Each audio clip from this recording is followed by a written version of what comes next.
Hello, everybody out there. How is it going? Here we are with a red HEX car. This car is so crazy to drive, man. It is so fun. We had an 8-hour drive from Los Angeles to San Francisco. I totally love it. I love it. It's great. It's great. So how is everybody doing out there? Cabana, come on. It's your stream. Your stream. Should we take over or what? Oh, you did take over. And all right. Hello. Welcome, everyone, to the HEX Happy Hour show. What is going on, everybody? This is too cool. Awesome. That car is sweet, dude. I mean, the pictures almost didn't do it justice, and the pictures were awesome. So, yeah, that looks just outstanding, boys. Nice. So, can I have to sing a bit? Because I need to show you, like, with whom we are here. So, I'm here. Abid is here as well. I'm here with Black Hexagon as well. Say hello. Hi. Then we not only have here the R8. What is here behind me is the stay cab car. There we already put some more stickers on in order to thank you for all the cross promotion, in order to thank you all for the help, for all the support. So we have here Super Hex, Hexologist, who was the first streamer. Thanks, shout out to Hexologist, who was the first and like who went through all those 70% tips with the whole community. Awesome work, Hexologist. Thanks for that. HEXO Vision, you know who is that? Fireban. Everybody uses his software every day. Then here in the back we have HODLDog, we have Gerardo as well. Thanks, guys, for doing such great YouTube channels as well. And here on the side we have hexgraphs.com. Thanks for the slides. We are using his slides in our workshops, twice a week. Look into hex.com. Also, shout out to Wave3 TV and Gerardo as well. And here, Hex Daily Stats from Togosh, Kodiak, and Ryan Lopez together. Our names on the car as well. And here, Hey, Patrick, can you go wide angle? Can you turn your phone so we can see more of the... There we go. Yeah, perfect. Yeah, perfect like this? Okay. And and here we have the Q7, the Audi Q7 with freedomdb.info. Shout out to Barry and T-Money. Thanks for all the help and all the things they do. Hexconference.com, which will be next year in March, beginning of March. What else? Yeah, and much more to come. So here on the Q7, we have still some space in order to put some more stickers. And on the R8, there is also some space. That is awesome. Can you give us a nice wide angle look at that pretty Hex car as well, please? That's what we do now. And unfortunately, we cannot be too long on the stream because we have to film all that here. But we will do and start the R8 for you guys and give you a little bit of the sound bite. Of course, David. Go ahead. Take the muffler. Exhaust.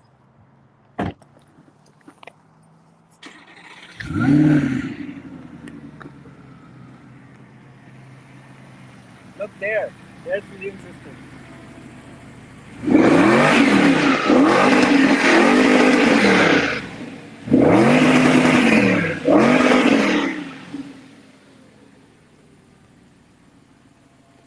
How do you like that, guys?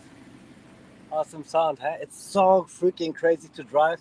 Yesterday I drove on the highway. I think it was like 160, 170. Crazy. Those highways, luckily, they are really, really good. So any questions from the chat here, since I'm alone? Unfortunately, we have to drive now and take videos of those amazing cars. I think we are driving to the San Francisco Bridge, right? The Golden Gate Bridge, how's it called? Yeah. Drone shots, everything. You guys are ready for our videos that are coming out. They're going to be insane, like Spike is saying, insane. All right, guys, where are you? Cabana, how's it going? What is going on? That is just too cool, man. That sounded so good. HEX is just starting. Yeah. So I just wanted, to ask you guys how's it going so far? I know you got to go, but just tell us what you can, like your experience so far, and some feedback. Well, we started really soft and slow in Las Vegas, right? Mhm. And from there on, we improved every single time when we did a workshop. Yesterday, we improved all our slides. The presentation is perfect now. People are coming. Seats are empty. Going really, really good. And the people, this is the best thing. The people are so interested in HEX. How do I can get financial freedom as well? That's what they always say. Oh, this is too cool. This is too cool. Super awesome, man. Super awesome. And Any questions, Vince or Big K? Vince, I think Vince was with you a couple days ago. Yeah, I saw them 3 times. It was great every single time. Met a lot of cool hexagons along the way. So yeah. All right, So, so Crypto really good Vince, you go ahead and share your the things you experienced together with us on your workshop here on the Friday happy hour show. Big K, shout out to you as well. Hope to see you soon at one of our workshops. I know you're a really busy hexagon as well. And yes, Cabana, in a few months we are on the East Coast. So I will see you in DC, my friends. Perfect. Can't wait. All the best for everybody. Have fun, have a great week, have a great time. Give the people a chance to watch it, look at the car again from a little sure. far away. Bye.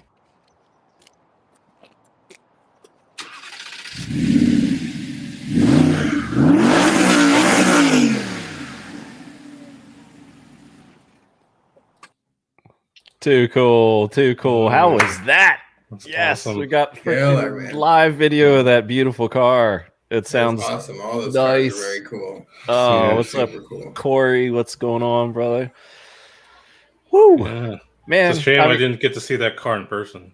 I know, right? I think it just got done, the right? Staker and the PulseChain Audi, but Oh, too cool, man! Too cool. So, I just kind of blown away by that because I didn't expect that to start off the stream. It was kind of one of those things where I put the word out to them and they showed up and they were in the green room or the green street and boom, Green Street. We got a treat.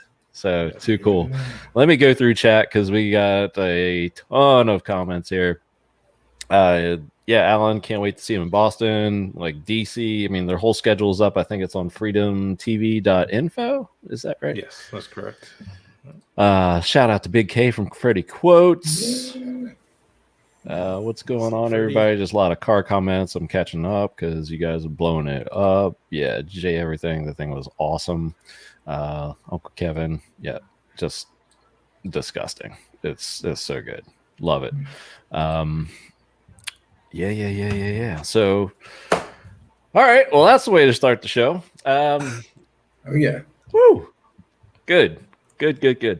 So, where to begin? I guess the last time I left you, Big K, it was right down the road. We were at a funeral parlor last time. We were paying our respects to a group of I don't know what you want to call them, Furus. And looking forward to. I mean, I think it's taboo to take video at a funeral, but us Hexagons don't necessarily do things the correct way all the time. So I hear there was a lot of video shot, and it may be available later next week, or worst case, probably in a couple weeks. So it's very excited for that. Yeah, a lot of fun. Yeah, just too cool. And while we were doing that, I know Vince, was on the other coast, hanging out with Crypto Sparkbook boys, we just saw there.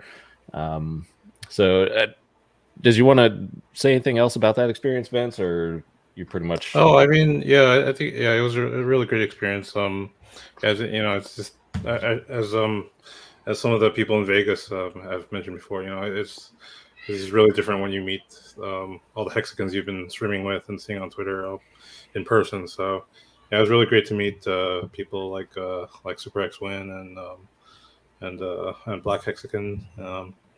Shout out to her too, because she was she was also participating or helping out with the giveaways by giving away shirts and hex caps too. So that was really great of her. And yeah, she's going to be traveling with them to all the stops, I think. So yeah, so it's just really good to see all the their support crew as well, because they're very enthusiastic about helping them out and making sure that everything runs smoothly and stuff like that. So yeah, shout out to everyone. Yeah, you nailed it there with just talking about meeting the fellow Hexkins that you've been streaming with for so long. I mean, I'd met Big Pep first, and then Motley, Freddie, Nardo, and a few there on that fishing trip, and that was just too cool. But last weekend was like overload, man. So KNTX said it like really good on Wake Up Hex, and no homo here, but I mean, just meeting all you guys, Kirk, Motley, I'm going to forget a few, RG3, KNTX. It was just absolutely wonderful, man. To feel, and again, to use KNTX's words, no homo, to feel the love that was in that funeral chapel. As awkward as it sounds, man, it was so cool, man. Like I mean, just mutual support. This community is just outstanding, just working together. Anything that anybody needed or anything that anybody needed help or assistance, we were there trying to set up props, do whatever, work with the video crew. Freddie taking the lead on it. I mean, I try not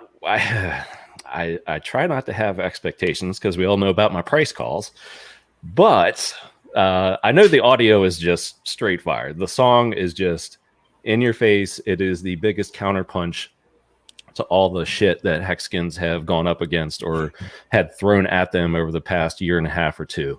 There's no question about that. So I cannot wait for this video to see it like come to life, and to know a lot of video was shot. What's gonna make the cut? We're not gonna give stuff away here. There's so many ways that like it could get you. It could feel, and I think none of it. I mean, any way they go with it is just going to be absolutely amazing.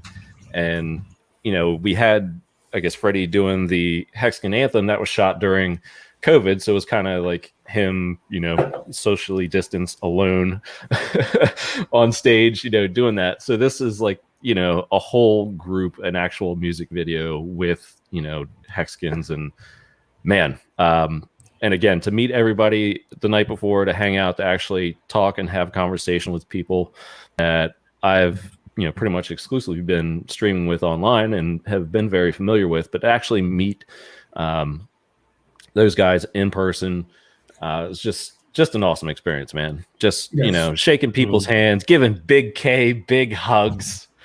It was just so cool, big man. H's with Big K. Yeah.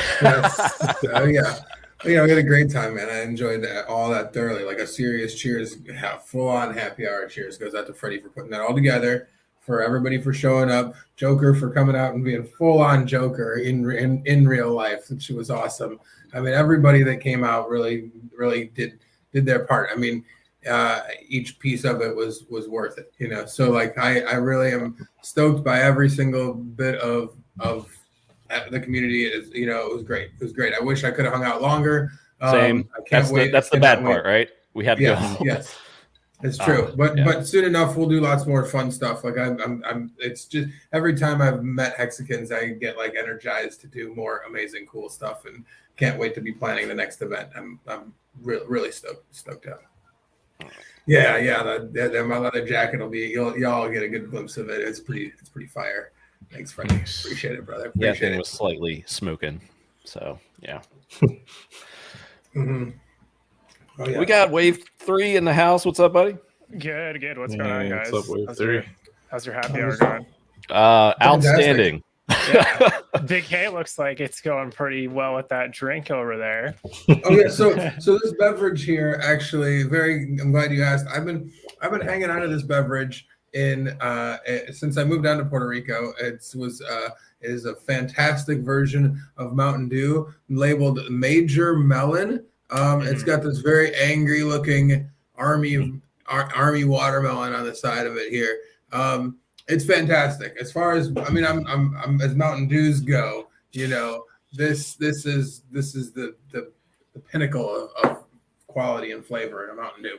So I've been looking at that can in my fridge for I don't know the better part of 7-8 months that I've been moved down to Puerto Rico now, and I've just been like, when is the time? Well, today is the day. Today we're cracking open the Major Melon. So, cheers to you for also noticing that. Thank you. It's yeah, absolutely. Finely crafted beverage.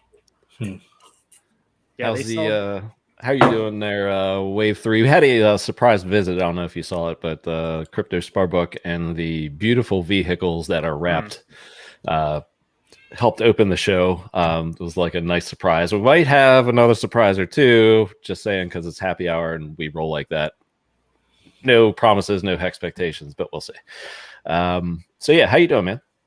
Good. Yeah, I was able to get on the water for about 2 hours this morning. So, really good day. So, 2 hour surf session. Got back home, so working on a couple things, and then now getting in for some happy hour stream. So, good day, good Friday.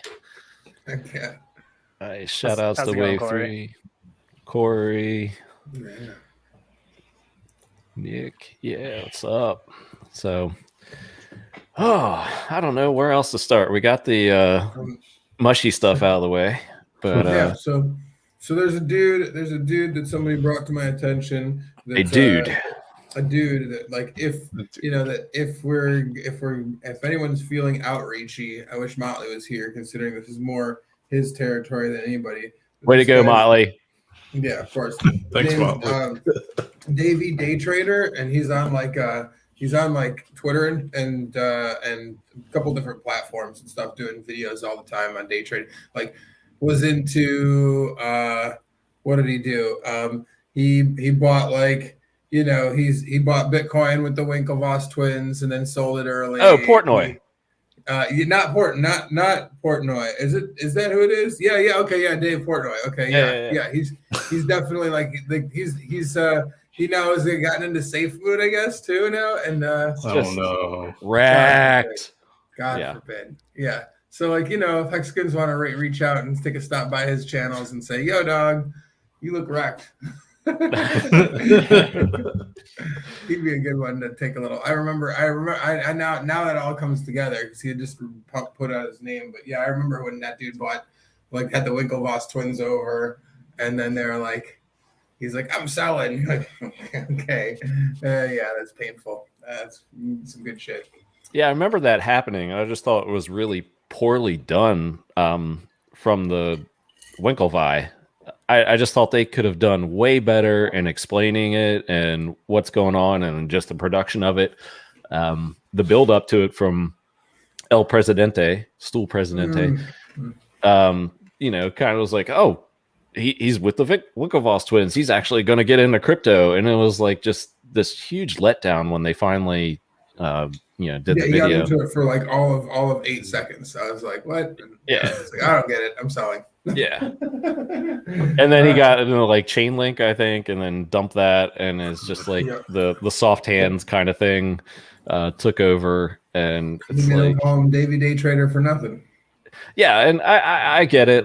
It's a lot about entertainment. That's his deal. I mean, that's what he does. That's how he's made millions of dollars. Like, you see a Rough and Rowdy event, they are some of the most entertaining fights you'll ever see on television because they're so unique and they're for entertainment purposes. The Safe Moon thing was pure entertainment driven. He can wipe his ass with $100 bills for the rest of his life. So money doesn't matter, but I would like to see him in good assets to actually be a good influence because people will buy that shit.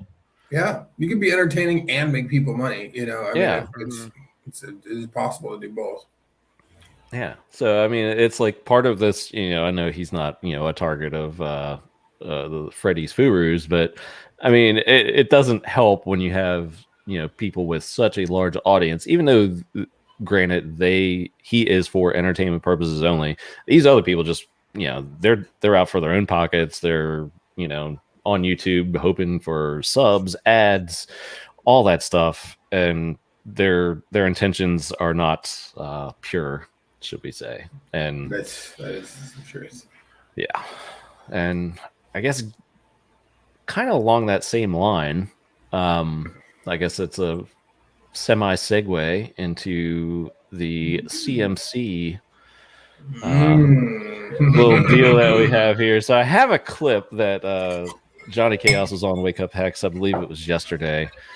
And I will go ahead and play just a little bit of, because he makes a couple good points in this really small clip. He posted, I think it was like a 9-minute clip. I'm not going to play that long thing. This one's just like a minute and a half or something like that, maybe less. But it kind of just like lets us in on what's coming. And of course, I didn't share sound. So 1 second. Failure. Let's try this again. Okay. Take two. Roll it. And lost. Hold on. Live TV, folks. Live TV. All right, now we're good. I had it all queued up and there it went. So it was right the first time.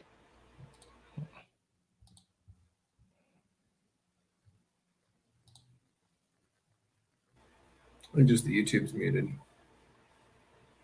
What he said. Oh, there we go. He's getting the text this morning, and I've got models to paint on the weekend, so I got to get this. That's where he is now. But no, yeah. So that sound bit, yes, that sound bit will be used. And what BitBoy said was, if it's not on CoinMarketCap, it doesn't exist. That's what he said, and that is what is very important, and that is very, very usable in court. Because that shows you the power and influence that they have to manipulate the markets. Okay. Now, people want to argue whether or not it's, well, they're a private company. They can do what they want. Yes, but they cannot represent themselves as being a fair and trusted site reporting accurate data from the blockchain when they're actually exactly. It's that simple. It's that simple. Are they the National Enquirer? Or are they an aggregator site? What are they listing site? They have to define that. And what they have defined is they are operating as the National Enquirer under the guise of a fair and trusted site.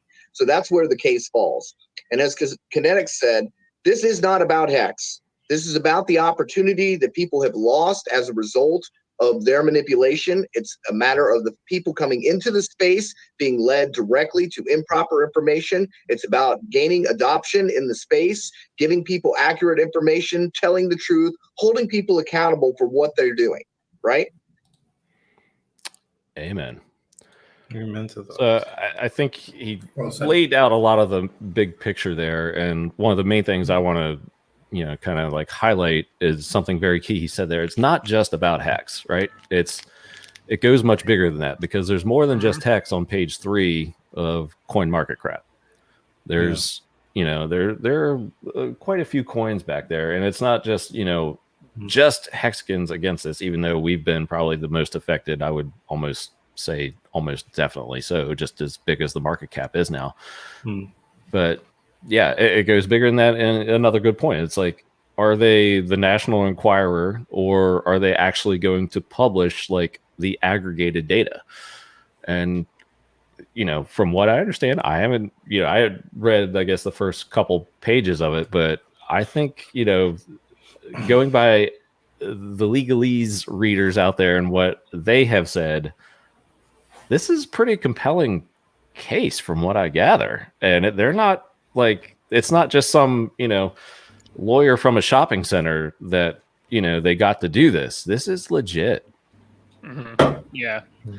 Yeah, I agree. Plus, with all the regulatory events taking place with the SEC going after, so they went after Coinbase recently for their lending platform. there's a lot of confusion as to what that entails. So I think it was Gary Gensler actually stated because it's a centralized platform, there's certain issues with what Coinbase was offering as far as their product offerings. And there's a lot of very shady stuff when it comes to CoinMarketCap, since they are, according to LinkedIn, if that hasn't been updated, but according to LinkedIn, CoinMarketCap is listed in the US. And if you're in the US, there's certain things that are obviously going to apply. I get there's these narratives about shell companies or whatever, but if you're based in the US, there's certain like regulatory standards and all that stuff that goes with that. And so far, from what I'm seeing with CoinMarketCap on LinkedIn, if that information is true, that is in the jurisdiction of the United States. So there's very clear, when it comes from a regulatory standard, there's very clear violations as to what CoinMarketCap has done over many years now. And it looks like Hexicans will be the first one to bring light to that story. So it's going to be very interesting. I do think at some point this is going to become much larger than what maybe a lot of us were initially anticipating, because there's a lot of potential here. Even just hearing Johnny mention his stance with CoinMarketCap and what's taking place there. I really don't think it's going to be one of those things that gets swept under the rug. If it's Hexicans doing it, there's a far higher chance that this ends up becoming like a huge story at some point. So, well, you're 100% right for that. And I mean, like I think about it as this is crypto infighting, that like normally you see like government poking at us and wanting to regulate, but in this instance, it's like, someone within the community that's like, yo, listen, this like for the most part, that's not exactly our forte. Crypto's forte is running to the regulators. But in this case, there's an insanely compelling argument. And if the regulators are as trigger happy as they have been as of recent, this would definitely, fall in their lap and be like, hey, something that they might want to run after. Yeah. I mean, I definitely think. And as far as I'm concerned, I'm fine. Like, I would much rather them be walking down this path and actually doing some good and helping to, level the playing field properly than going after DeFi exchanges and smart contracts and things like that. Mm-hmm. Mm-hmm. Yeah, I agree. Because if anything, even if they did go after if they went after the smart contract part, which there is a huge attack surface when it comes to most developers in this space, specifically with admin keys, because there's only very few protocols that are actually decentralized. Everything else is decentralization theater, like all the lending protocols, like admin keys, synthetics admin keys, layer 2 Ethereum admin keys. It's all admin keys. So none of it is decentralized. Like, that is actually 100% a lie. So when you look at when you actually look at all the protocols in the network, Hex is obviously decentralized. And there's another one I found that I believe is also decentralized. But I mean, we're talking, I mean, maybe you can list them off on one hand. There's honestly not that many. So there's plenty. There's basically plenty of opportunity for the SEC to attack certain things before even getting to the whole smart contract part with DEXs specifically, as far as all that stuff. So this could be going on honestly for years. That is true. That is true. I mean, there is, and you're right. 90% of it is just decentralization theater. I mean, even if you have a decentralized product, but you're the only front end that works, or whatever. It's just, there's so many different caveats that exist. So yeah, you're right. They could be chasing. I mean, I'd rather them be playing whack-a-mole with admin keyed third party shit for the next 3 years than be bothering with things that actually work and are actually innovative. Right. Yeah. I agree. Yeah, that'd be a good distraction. What's going on, chat? Hex just keeps winning, says Wally Soros. We have no third party. It's just us in the contract, and they can't stop the contract. Yeah. And they also, it's, it's no accident this case was filed in Arizona either, right? So, you choose like, proper jurisdiction that, you have that stands, I guess, your best chances of hearing it. And like, it's going forward. I think, Tim Benjamin was on, and he's like, this is like the wheels are moving now. Like, this isn't just like, oh, we would like to, open this up. Like this is actually real. This is going forward. And like Wave 3 just said, like, this could be years, or Big K said, whichever one. This is like, there's so much, this could open like a Pandora's box kind of thing in terms of, who knows what, who's partnered with who got paid what. There's a lot of closet doors that are going to be open with this if this keeps going forward. Now, what are the chances that it's settled miraculously and fast because they realize, oh, this is actually real? Any take on that? Depends. I mean, I would imagine that it would be like if it's not a civil suit, then it's got to be. Then there's no like settling out of court. They've got to like come to some sort of at least arbitration or something. But like at the other end of that is like, who are they going to settle with? Because I don't think Johnny Chaos is going to take a payoff. I can't see that either. I don't really. I mean, it's not just him. I mean, it's whatever the lawyer, the group. The group. I just don't think that they're that interested in that. So like, it's more than just exactly. It's more than just like a payoff win or a small amount and be like, hey, go away, hush money. It's bigger than that. It's about principle in this. Yeah, it's the principle.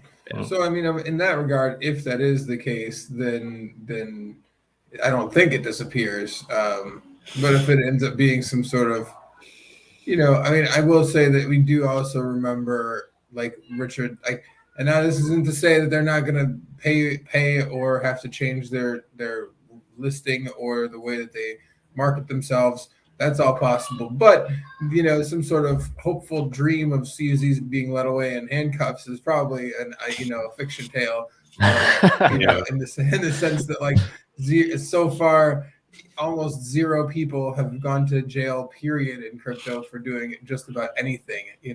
I mean, even 99% of the scammers haven't even been arrested, So, assuming that they're going to actually like take meaningful action like that, no. But Archie's right there. It could be long and drawn out. Both sides will probably waste his posture as much as possible and waste some resources.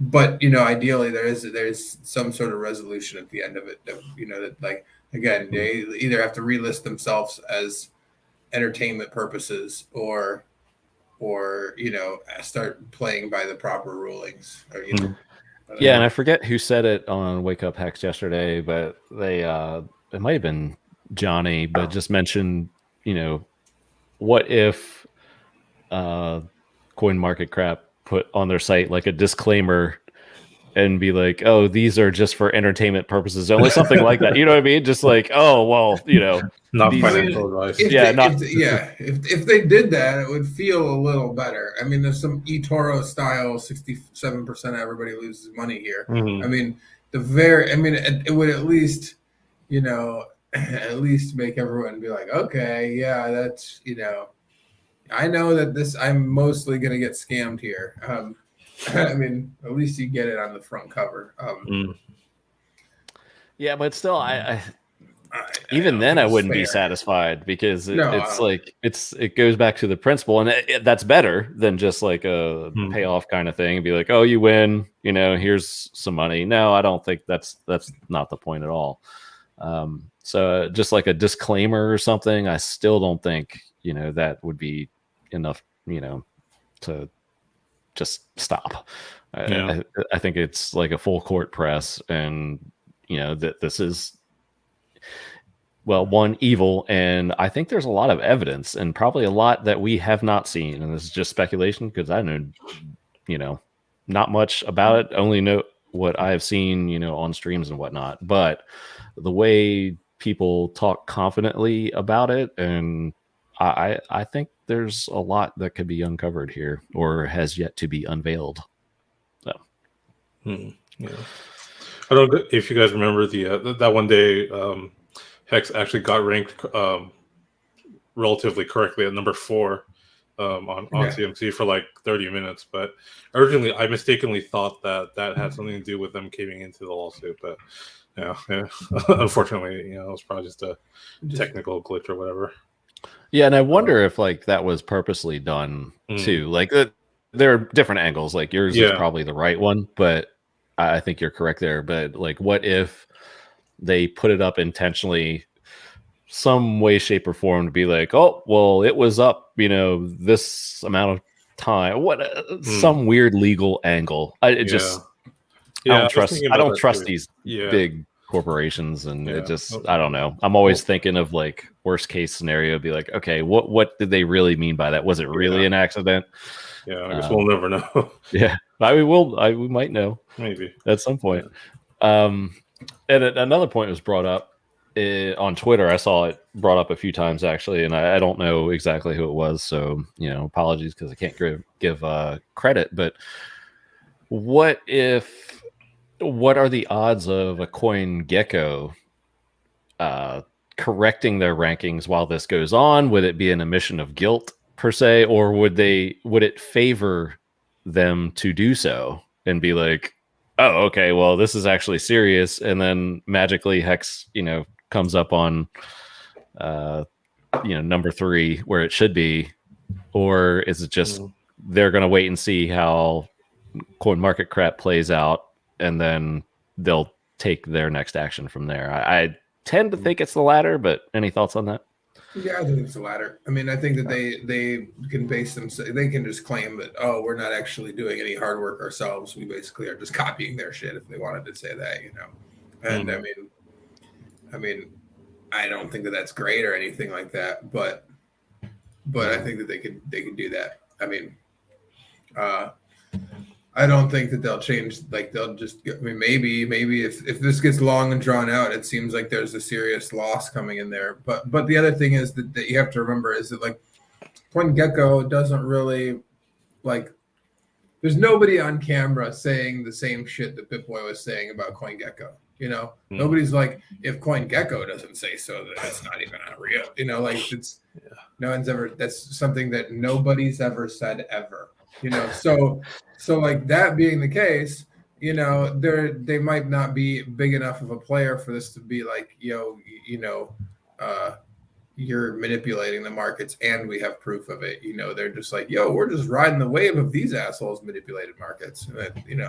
Which I mean, I don't know if that completely,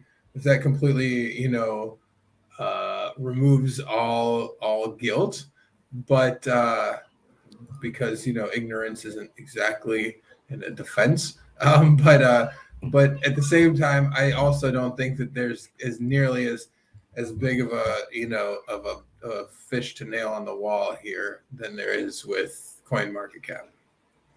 Right? I mean, and if they're the last ones, if everybody else comes around after this and they're the last ones, then whatever, they can. Yeah. Wally Source kind of brings up a similar point. It's like when what we were talking about before, when CoinMarketCap loses by default, other websites will have to list it correctly.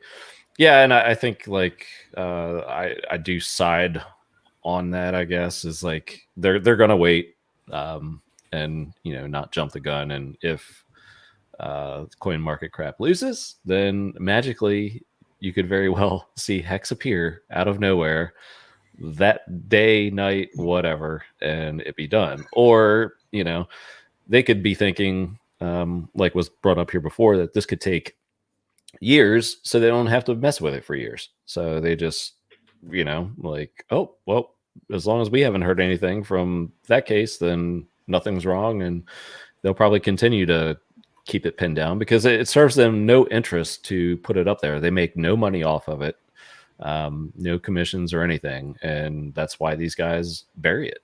So. Whoops. Cabana Pump. Nice. 41.5. I see 41.6 on mine. Yeah, what's up? How I made Sammy Chica's in chat. We're getting a lot of questions about Hex Tangent, and I'm sure we'll get comments on Vince blowing his nose on stream as well. Oh, sorry. Queuing up the comments. Here we go. Sammy, Tangent is, I don't know, Vince, what would you say is up with Tangent right now? I would say indisposed. His BAC, is that what's up right now? Lit. Yeah. Yeah, I was gonna go with lit. Since that seems to be the Hi Sammy, how are you tonight? Or this morning, I guess, where you are. Yeah, DJ Cryptomatic. Yeah, I know, right? Vince needs to quiet down over there. Yes, launch the snot rocket. Yep. Blew the ears out. Yep. So yeah. All right. Oh my. All right. My nose out. Yeah, Tangent has front run Big K. That's what it is there. So I don't know. After hanging out with Axis, maybe Tangent's hanging out with Axis. I have faith that both of those gentlemen can get down. Indeed. Sammy, I am well. When's your next ladies discourse? I think it's maybe next Friday. I do know tonight at 9 p.m. Eastern, so 3 hours and 9 minutes from now, Hex News, not with Hexologists, but with Hex Machina.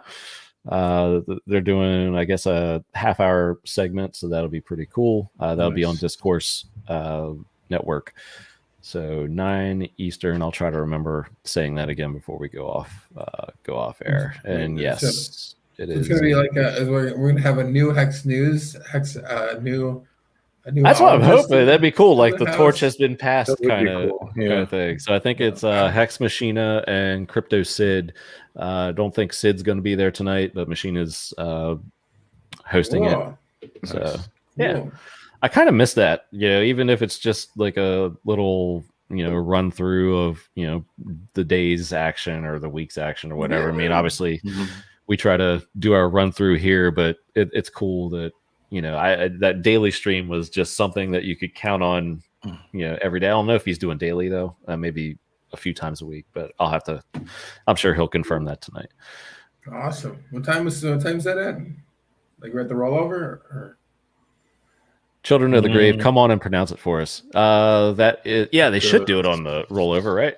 But no, it's 9 p.m. So it's an hour after. Yeah. Yeah, 3 hours. So it's an hour before effing Hangout. There you go. So like machismo. Say it. Machina. Somebody, Machina. Yeah. Machina? Yes. Machina. Well, spell it M-O-C-K then. What's up with that? No, it's Latin. Yeah, some sort of Machina. Machina.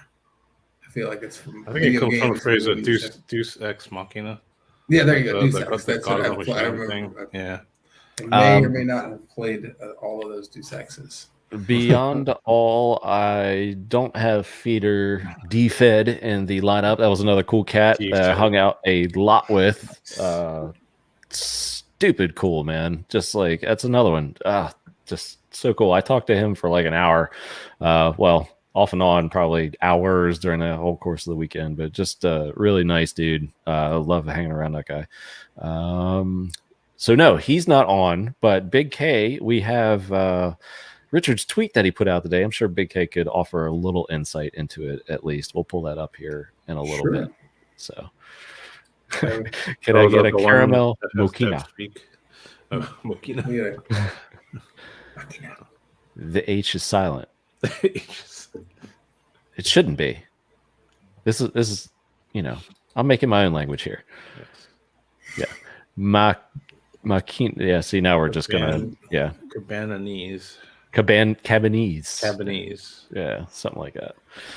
What else do we have? Oh, I had on this docket here right after the Love Fest that we were speaking of that happened last weekend. I missed this note in my rundown, but it was tweeted out in a poll maybe a couple of weeks ago, and the Aussies did it, went over it on their stream. I just thought it'd be just a fun exercise of perspective to bring it up here. But the question was, what to you constitutes a hexagon? Like, define a hexagon. So I guess I'll start. I will say that a true hexagon doesn't, while they don't have to be 100% staked, I think they have to have the majority of their position staked. And, you know, at least a 5-5-5-5, maybe. See, I'm on the fence about that one, but staked and maybe a 5-5-5-5 stake in there as well. They went over it. I think Tangent was like quite liberal. That's why I had the note on here, and he was just like, "Oh, if you," he's like, "I think." Don't quote me. Sammy might be able to help me out, but I think you even said you don't even have to own Hex. I'm like, wait, what? You know, like, how are you? I mean, just being supportive of it. Yeah, that's not a true hexagon to me. Even if you own like a little bit, you gotta at least stake some of it. So, just curious, chat. Put your definition of hexagon in there. Already seeing some come through without me even asking. But Vince, what would you, or how would you define a hexagon?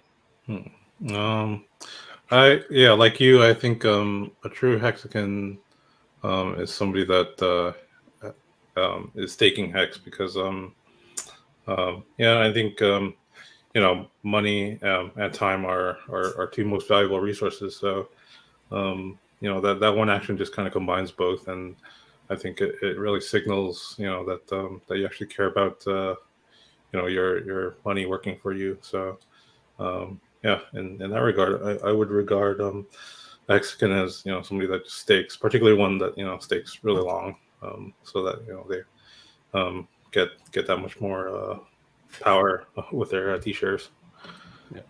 Yeah, and before we get to Big K, it is now has a great point. So yeah, I mean, some people are too old for the 5-5-5-5 stakes. I totally agree with that. True. So, you know what? Yes. So you don't have to have, you know, 5-5-5-5s, but at the same time, like, if you are able to, I guess, then have one. But I think you at least have to own Hex and have more.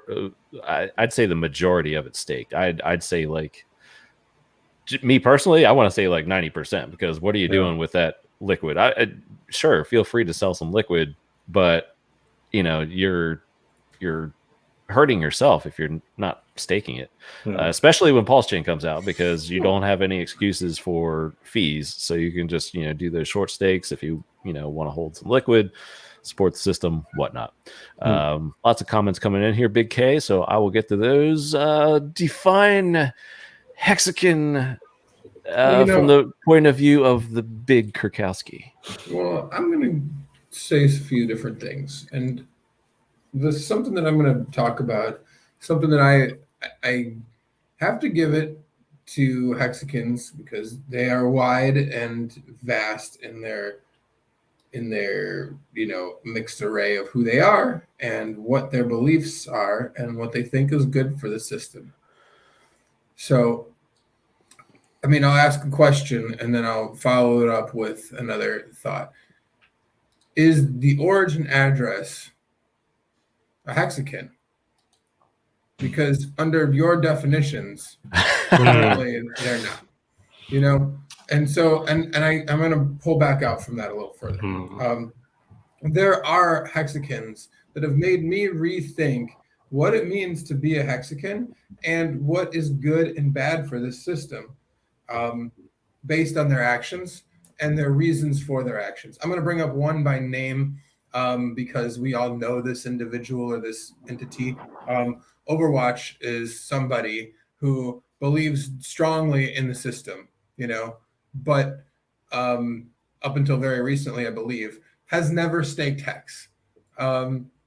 And they did that for several different reasons. And regularly, when I would be in a conversation with Rackham or in Pulse or Hex chat rooms, he made me rethink what the benefits to Hex were many times over, because I was only looking at it from a staker's perspective, you know, and there is still value in the system and a lot of value in whales that exist in the system that haven't been staking. I mean, some might say the origin address and or large whales that aren't staking but are also not selling, by diluting themselves with inflation, are the most Hexagon of all, because they're really building the system, you know, by allowing all these other people to be able to be onboarded.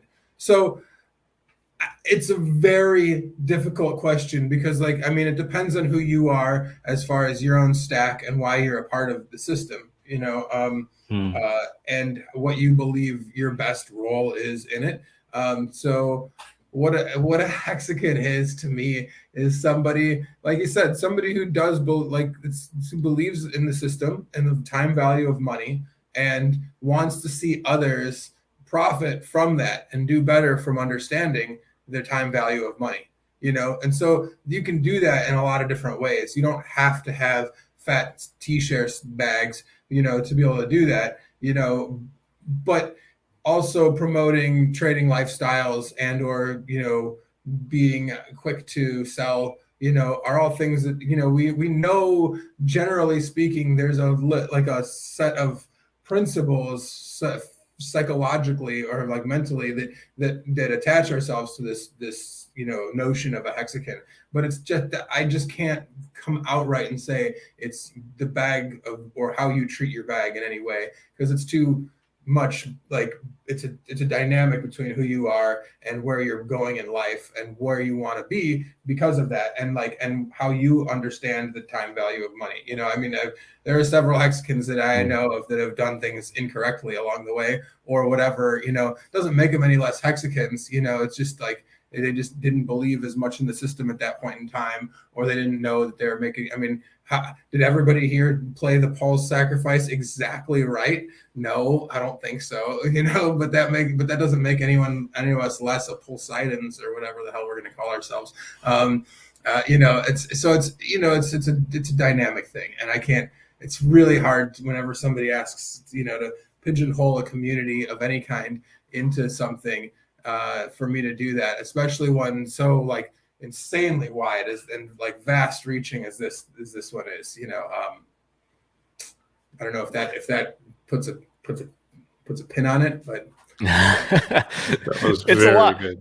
But it's like that's the cool thing, right? Is like we all have different definitions. I mean, to define something, I guess you need something like precise or whatever, but that's what's also cool about Hex is someone commented, it's like, I think it was Sapper, there it is.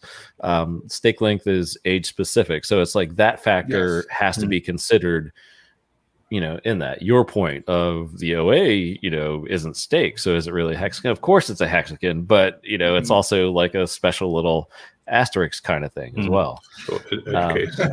Yeah. And yeah, you know, I mean, as a fan of logic and math and stuff, I like to, you know, that's, if we're defining things, I'll poke a hole here or there. That's for damn sure. I'll do that.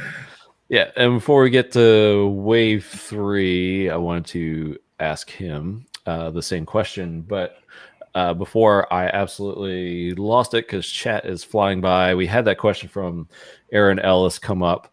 So I don't know if you wanted to tackle it, Big K or Vince or whoever, but hey guys, I got a big payday stake coming out soon. Nothing crazy, like 30 USD. That's exactly what's left on my house. What would you do? Not financial advice, but if you were in such a position to have your house paying money coming due on a stake, and if it was you, hypothetically, what would one do? As somebody who's been in a similar position, I didn't pay off the house, so to be honest. Fair enough. I'm also not telling, like, it's tough for me. I mean, like I said, you know, it's one of those things where Richard is right when I remember that line where he's like, if it was me, I'd sell it all, bet the whole farm, like that clip of him saying that. He's totally right, but I'm not a hard seller. So I'm usually the kind of person that's like, yo, play with some fun money, put $1,000 or $2 in, put something, don't bet the farm just to start, figure it out first, but if you know what you're doing and you've already seen what happens here, then if you really want to, put some security on it, and yeah, sure, pay off a chunk of it or something. If you really feel, I like, if I'm being honest about real estate investments, I really like to be at least like a 50% plus equity ratio on anything that I have, because I feel like, in traditional real estate markets, everyone's expecting there to be a big bed shit happening eventually. And when that happens, in real estate, like shitting the bed is like a 50% drop, which in crypto, we're like, what the fuck ever. So like if you're, if you're leveraged out, where if the whole market crashes and for some reason I also gotta, sell my property, then, ideally walking away with not owing anything and just being like, is like worst case, best case scenario. That's worst case scenario, but so I would, it depends also, again, it's another fluid question that might depend heavily on your level of equity that you currently have in it, so, 30K on a house that you almost own isn't that much, so like, whereas it's just starting to make some serious rolls on, stacks on HEX. So I don't know. It's tough. It's a tough one. I probably would not pay it off though myself. But my financial advice: don't do the things I do. It was a hypothetical situation, as presented by myself to you, and you replied with how you would hypothetically respond to that. So yes, we do have as far as I know, TA with wave 3 coming up, so I definitely want to take a look at this exact level, pretty much of 41 cents with him. I got some questions about that, but before then, wave 3, how would you define what a hexagon is? Yeah, so I would define a hexagon based on a rule set you believe to be true. So when I say rule set, the big thing with cryptocurrency is we have these competing ideas on varying rule sets. Some rule sets are not decentralized. So in the case, like, you have many instances of like admin keys, and whether that gets, whether the communities fix those is another question. But to me, the two biggest rule sets are capitalism and understanding what capitalism actually is, how it works is number one. And then number two, decentralized at the protocol level. So that to me is the two pieces that define a hexagon. Like you believe in those two aspects. And then I guess also, I'm going to keep it at those two, because for the capitalism part, that also goes into the whole T-share system. So I like to keep it nice and simple. Your stake length is going to depend on your desired lifestyle, what your goals are. Nobody can speak of that except yourself.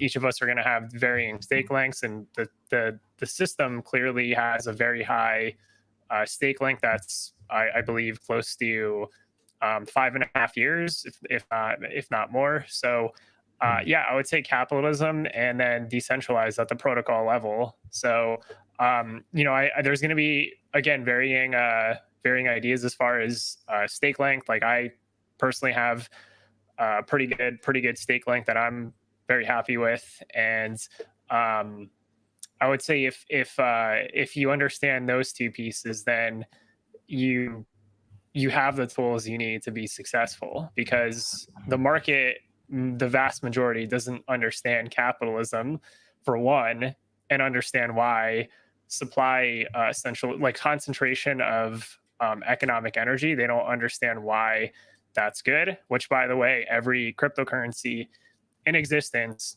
is very concentrated in economic mass. So that goes into the whole capitalist part. And then decentralization is, you know, a lot of these other networks or coins, they're sacrificing somewhere else that could impact them later on. Like, we don't know if it will, but there's a higher attack surface with other protocols in the market, as shown by the thread that Richard Hart has with all the failures that have happened in DeFi thus far. And that list is going to keep getting large. It's going to keep getting bigger and bigger because quite frankly, there are a ton of stupid people, like really dumb people in general, like in this market.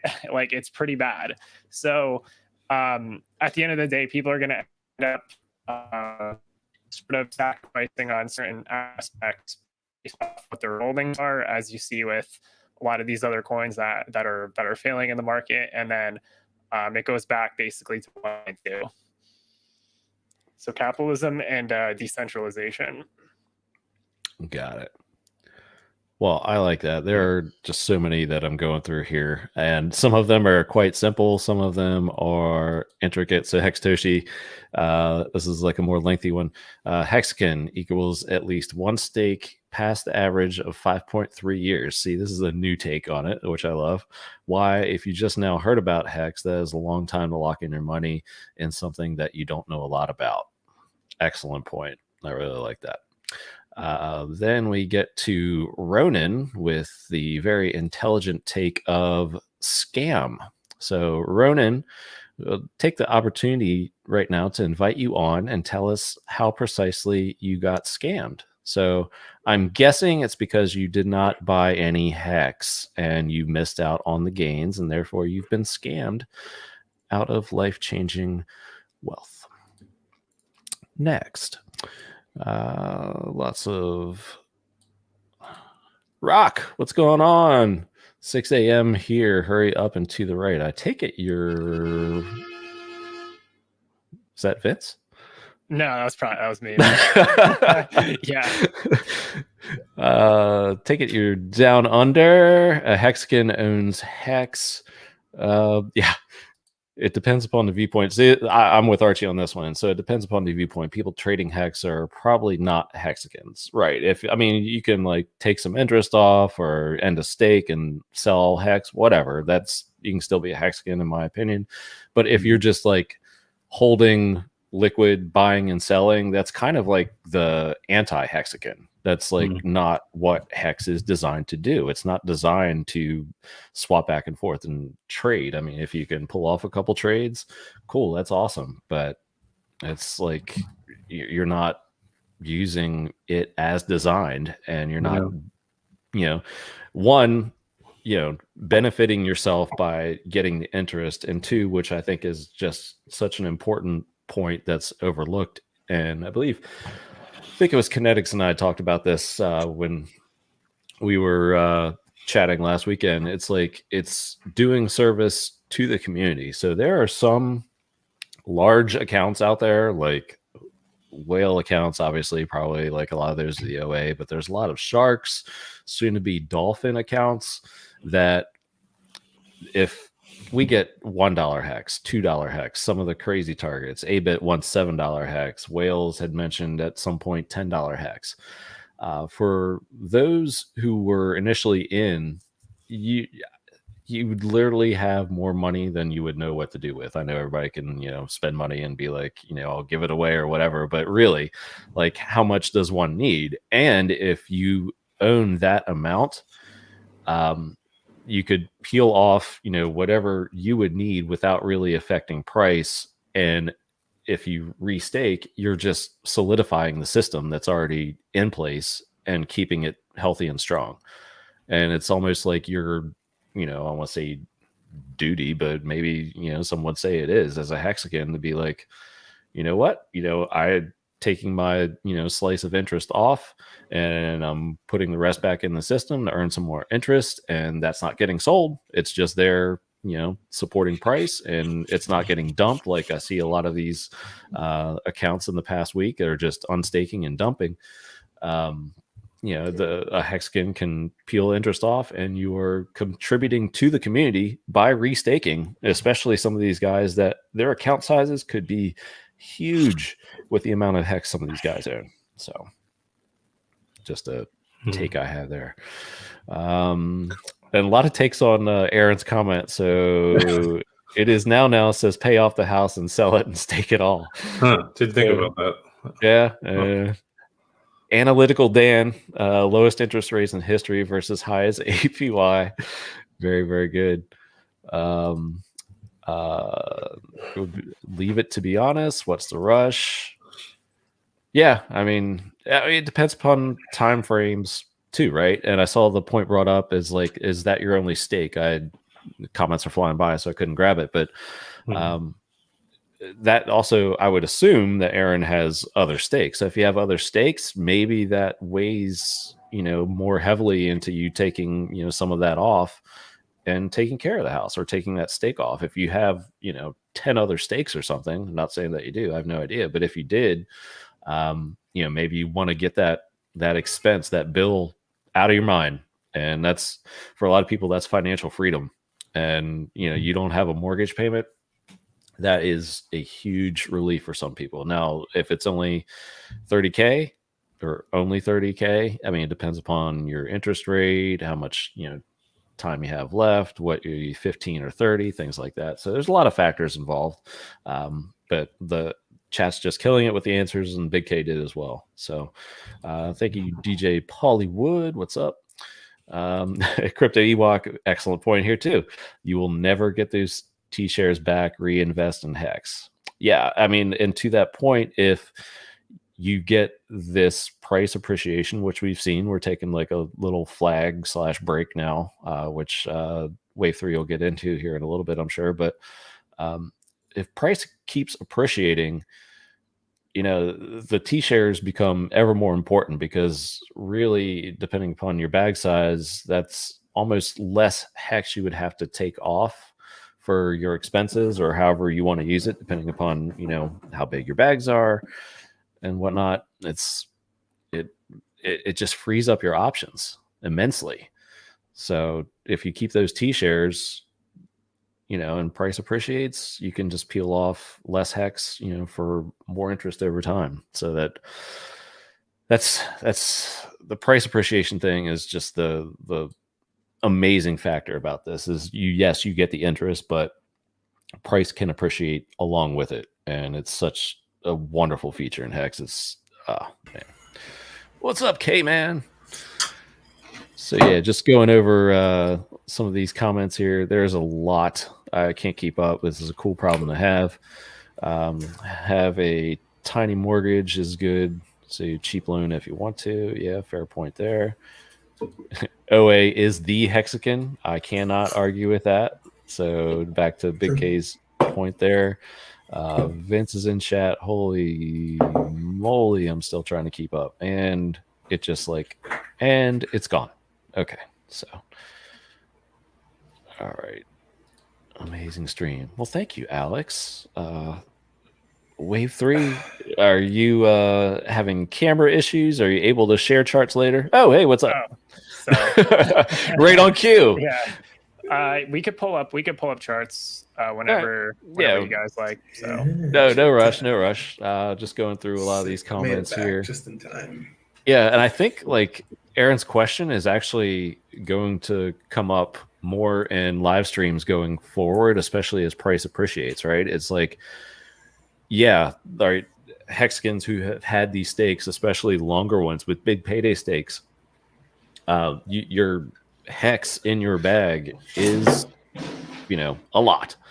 So it's another strategy in a sense, not just, staking out and laddering and all that, but taking it off in such a fashion. So you have to weigh price appreciation with how you're taking it off and how many T-shares do you want to keep in the system because you don't want to lose ground. I mean, just remember there's people that are right now, as we speak, selling their house to buy Hex. I mean, I know it sounds insane, but this is a true story. So you realize some people that aren't even in the system yet are realizing by more and more by the day how valuable HEX really is. So, just do with that information what you will, when you're thinking about moving one into the other and vice versa. Yeah, Hexagon 720, another wonderful Hexagon I had the pleasure of meeting. Too cool, man. Just incredibly nice and had kind words to say about this show here. That's another thing. Like people, they're in person, telling me, and I know, you say it. I love all the streams as well, but just calling out this show and the people on it, that they love the personalities, Vince and Motley and Big K. It's just too cool, man. And just such kind words, like in person, and to hear them, face to face rather than just on, in comments, which is always awesome too. So, Crypto King, what is up? So yeah, like this is a whole nother game here. So Hextoshi says refi the house at 3% and buy more Hex, stake it to earn 38%. Nice. Kind of like what Dan was like saying earlier. It's its own game. Like it's so exciting. Like all the different facets of life that this could affect and strategies, not just staking strategies and PulseChain, but how that transfers to your real life and taking some out and balancing that while balancing your position, maintaining the network, trying to, take some for yourself, but at the same time, not like totally, wrecking price. Like some of these plebs are just, market dumping their entire bag at once. And it's just like, what are you doing, man? I mean, it's doing everybody a favor who's got limit orders in, but. Well, so just it's a game of lessons that because my initial belief, after 2017, 18, was it like the next time this happens, I will sell the shit out of this. That is how I felt. And then now we are here the next time and higher than things were the last time, and realizing that no, you idiot, you should have been able to hold through all of this, and that would have been stronger than selling at the bottom and then buying halfway up and realizing that and then trying to time the market and find the top. Just buy something good and hold on to it long term, make some interest. Yes, Archie, life lessons here from the Happy Hour show. If that's not an oxymoron of phrases, I don't know what is. But I mean, Hex has been doing that for years. If you had been listening to, I don't know, a guy who calls himself Hexologist, a pirate. Oh, that guy. Those are actually the guys who have been the most reasonable voices in crypto. So, go figure. Yeah, and I did mention that KE plebs market dumping. It's actually good for long-term price. Yeah, because stronger hands hopefully just come in and actually hold it rather than try to trade it or market dump it, and hopefully they stake it. So yeah, absolutely. Yeah, Sammy, I guess is talking to you, Big K. 2017, 2018, we learned some harsh lessons, but it's true. But the lessons it wasn't exactly what I thought I was learning out the gate. It was just a little bit different, which it took something super valuable like Hex for me to really understand that fully. Yeah, and another point Sam is making is like her experience. She sold some Hex, something, and only sell half. So that's a strategy too, right? And depending upon if these stakes are big payday stakes, you're kind of playing with house money in a sense. If you sell half, especially for some of those longer ones, so that eventually come due. The more you understand Hex, at this point in time, I don't know what it is, whether it's my belief and understanding in it, or the NLP vibes that Richard's been putting out with circulating watches all behind him for the past couple of years. But it is insanely painful for me to sell any Hex at all, ever. I like having a good time. I love cool stuff and whatever, but gosh, it pains me greatly to ever hit. It's physically, emotionally, deep in my loins. It does not feel good. Where at exactly? Deep in my loins. Okay. All right. I mean, not even deep. I mean, shallowly too. I mean, throughout the entirety, really.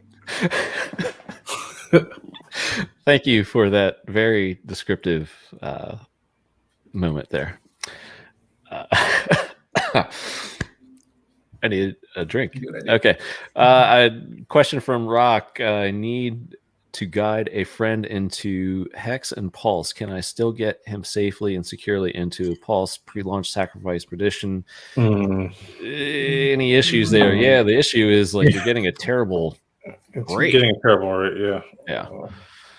I suggest you just wait for it to launch and then I might wait for the price to buy it on the maybe buy some extra Hex now so that when the Pulse goes live, you'll be able to buy a little on Pulse immediately if you're that craving it. But I mean, I believe that you'll have some opportunities to buy Pulse at a reasonable price out the gate.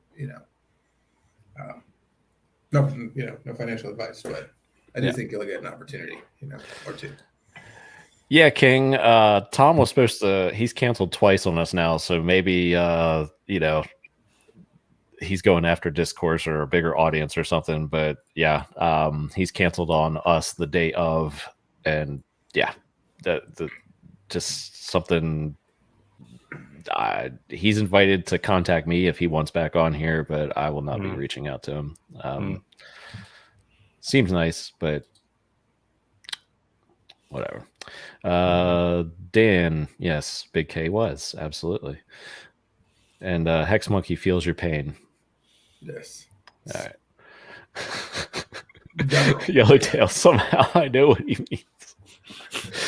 Oh, all right. So yeah, but I think Rock also mentioned in his question, we do have Hex Trivia coming up. So this is going to be, I think everybody in chat, this is going to be Hex specific for our guests here. I have something, specially prepared questions. So everybody in chat, if you don't know marine animals and you're not into motley marine trivia or whatever, this will be completely Hex and crypto related. So coming up. But yeah, Rock did bring up, he didn't just mention Pulse, right? He mentioned Hex, and it's like, the time to get into Hex was yesterday and the day before, kind of. It's like you don't really know with the charts, and Wasabi or Wave 3 is going to check these out for us as well, because I think we're at a key level, if I'm not mistaken. I definitely want to ask him about it, as this 41 cent-ish level. But at the same time, it's like, I don't know, man. Like, are you guaranteed like that, price is going to come down that far again to whatever entry? I mean, this is an asset that is designed to be held, not traded. So yes, we're going to get dips every now and then. I mean, dips kind of like feed on themselves. And that's what happened once we got up close to 50 cents is we had some big sells come in, and it was kind of like a waterfall, and then it stopped. So now we're kind of like flagging out here. Could the next move be up? Could be down either. But do you want to like be wrong and sit with your bid at like 39 cents? If we don't get there, how are you going to feel? Like, this is one of those things that's like, I think of traditional finance trading and how I used to do it with stocks. It's like, okay, well, if I want a position, and I'm not buying a top or anything like that, if the chart is, kind of just boring or has a good setup, I'll buy half or a third. Maybe a third if I'm being conservative. And that way, at least I have my taste. And I always have that, and it's there. But if it goes up and away forever, then I am right. I bought that bottom, and I was 100% correct, and I am playing with house money, and I'm good. If it goes down, then I didn't buy my whole position. I didn't blow my load. So I have more power, more buying power to work on it. So if it comes down another level, hit another third. And if it goes down another level, buy that last third. So you're in the driver's seat as long as you don't get too aggressive, I think.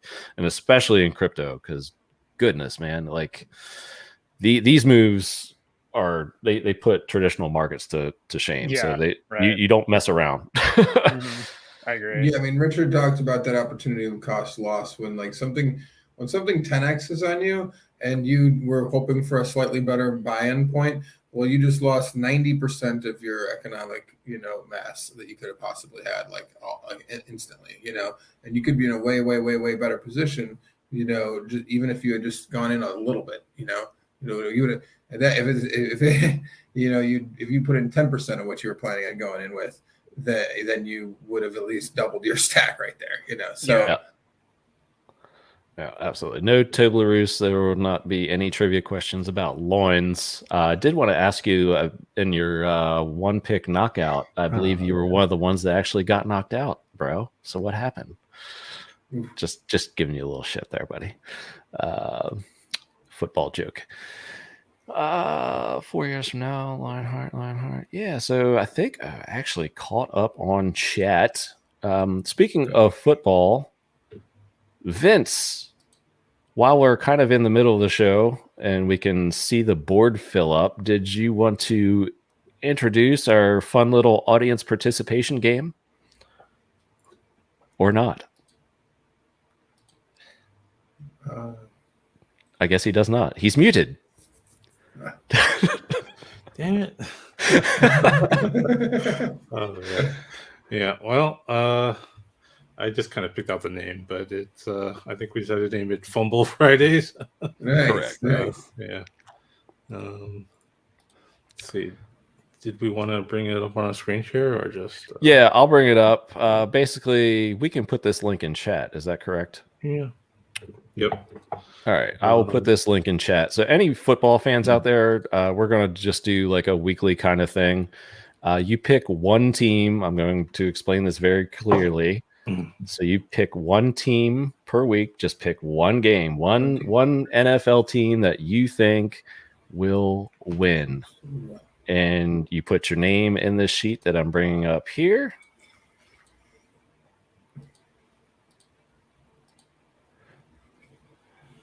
Right here. So underneath Motley, you can put Wave 3.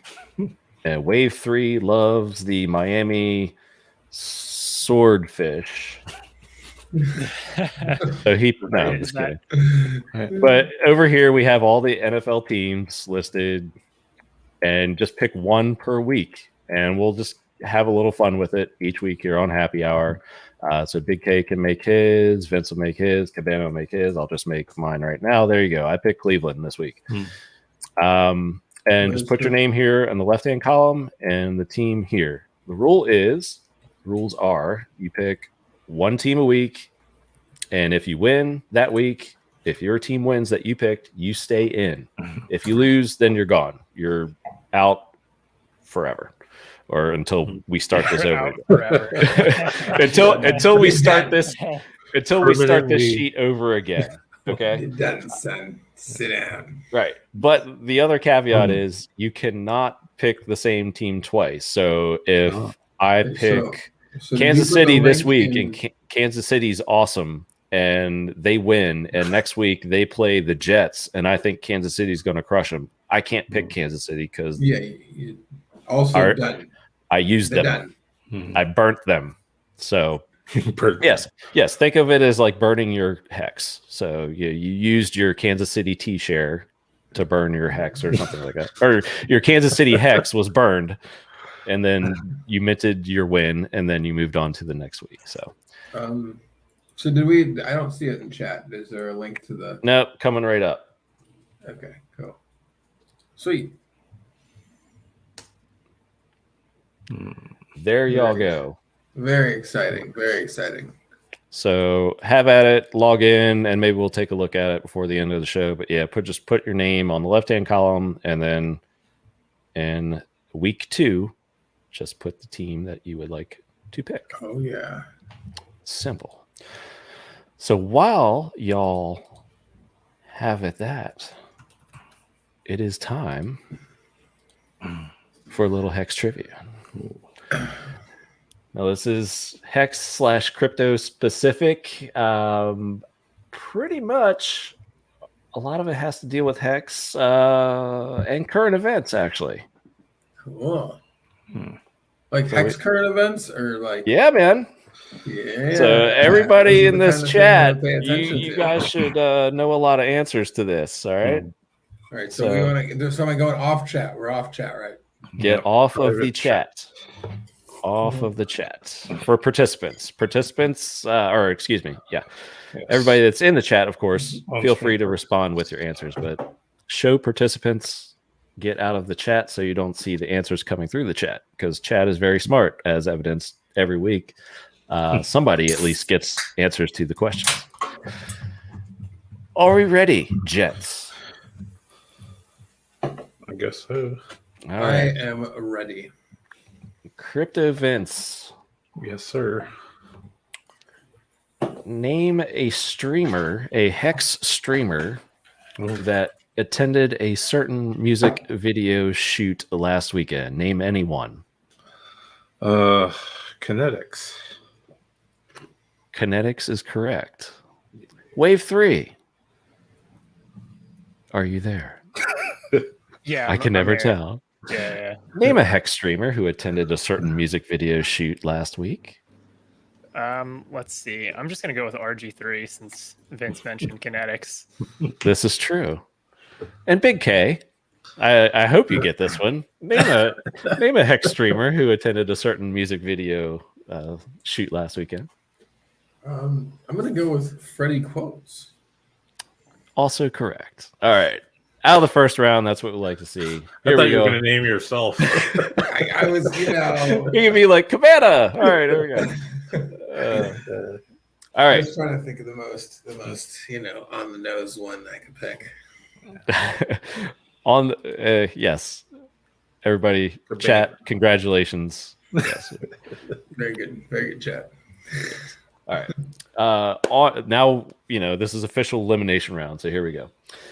Vince, Yes. Richard Hart was a guest on whose show last night? That would be Zuby, the rapper. Correct. And feel free to take a little time in answering and give chat a chance to answer. No, my fault. My fault for not saying that in the show. All right. Wave 3. Earlier this week, a lawsuit was announced with Ryan Cox listed as the plaintiff. Name one of the defendants listed in this case that was brought about in Arizona. Sure, and this is for the CoinMarketCap case, yeah. So for one of the defendants, does CoinMarketCap constitute as a that whole thing constitute as a defendant? I'm gonna go with that. Absolutely. And I have it written down as CoinMarketCap, so that's correct. Big K. Yes. Name one of the other defendants in said case. I'm gonna go with CZ Binance. CZ is also on the board. Back to Crypto Vince. Yes. Earlier this week, what country did Richard Hart tweet about possibly visiting? I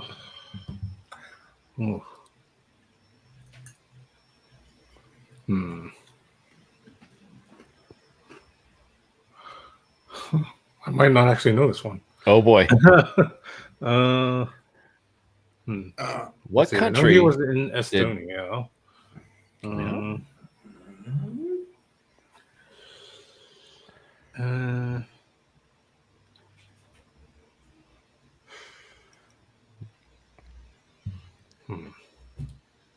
Can I have a hint? It is not the land of that ass. That was very helpful. Think my namesake, Yeah. 5 seconds. I'll give it away. Poland? Big K, you were too kind. I was too kind. Saved. Thank you, sir. Gave it away to Archie too. Most people. All right, Pretty cool. Wave 3. Name the famous musician with over 1.1 million Twitter followers who Fred followed. Durst. Okay, shut up. All right. Kidding. All right. Didn't even let me get the question out. Big K, what famous Hex DJ was supposed to be on Joe Hexotic's Experience, Strength, and Hope show earlier today, but it got postponed to next month. Let me go with DJ Cryptomatic. Correct. Correct.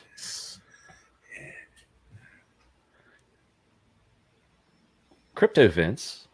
Yes. Earlier this week, Richard Hart retweeted Mudit Gupta's tweet about several blockchains having issues. Name one of those blockchains that were mentioned. Oh, I believe it was Solana. Solana is on the list. Correct. Wave 3. Earlier this week, Richard Hart retweeted Mudit Gupta's tweet about several blockchains having issues. Name one of those other blockchains he mentioned. Okay, so Solana I know for sure, but it's already taken. Shit. Well, I didn't realize there's more than one, so I'm gonna have to guess here. So let me think what the most likely blockchain that's really fucked. Recently, yeah. Chat is actually getting. Yeah, I'm actually impressed. Good job, chat. Yeah. So,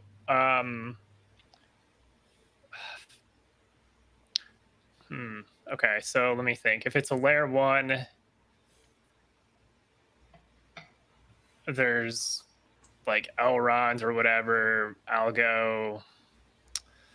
Fuck, man, I'm gonna have to guess on this one. Is it does Optimism constitute as like a blockchain since that's a layer 2? I mean, it technically is. I guess. Say that it should. I believe. Yeah, I'm gonna go. It has to be mentioned in this particular tweet that I'm referring to. Yeah. In this particular tweet. Shit. Okay. I'm just gonna go. I'll go with Optimism.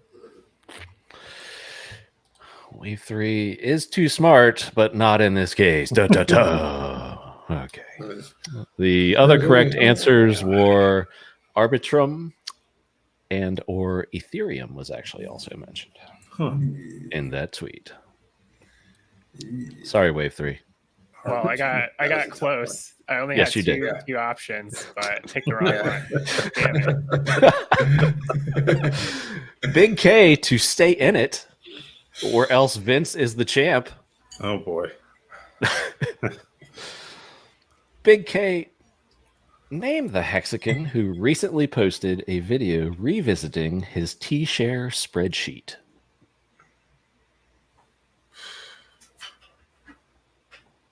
Name the Hexagon who recently posted a video revisiting his T-share spreadsheet. T-share spreadsheet. Is that Big Pep? The correct answer is Big Pep. Nice. Yes. Excellent work. Excellent work. Chat's all over it. Yeah, spreadsheet master. Yeah. Spreadsheet master. Pep. Miss. God loves his spreadsheets. See if I can do another layout here. Oh. No, don't like that one. Okay. How's this one? No, don't like that one. Yeah. All right.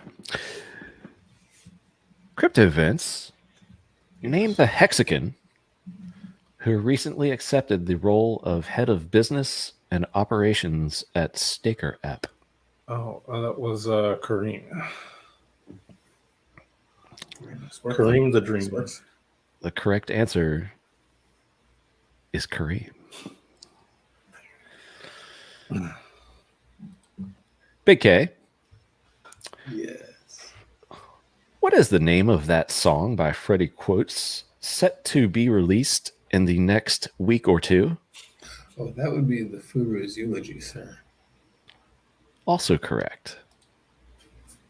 Greetings to Matty Allen. Okay, good. Oh, Matty. King of the Staker class. Kareem. Yeah. Crypto Vince.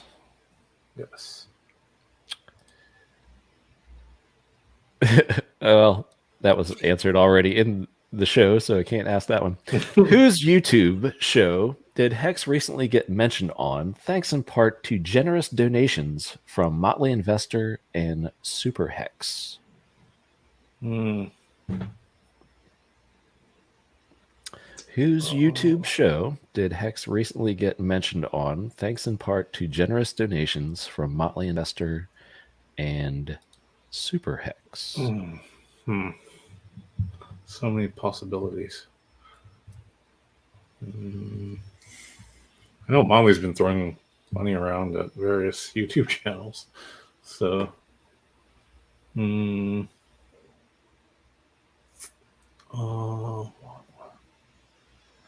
think 5 seconds. God, what was his name? Chat is killing it.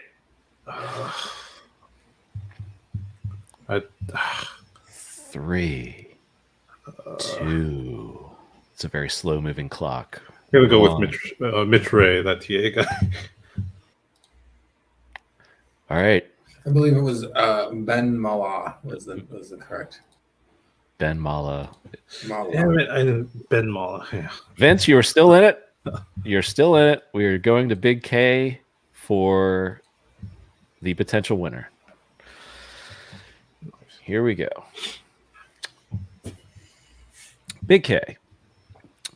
What former Congresswoman was a guest on Wake Up Hex earlier this week, making her second appearance on that show? Rap, I don't know her name. Give Vince the next question. I have no idea. No one hazard a guess? Our chat is wonderful. Deborah McClaskey. Deborah McClaskey is correct. No, just kidding. All right.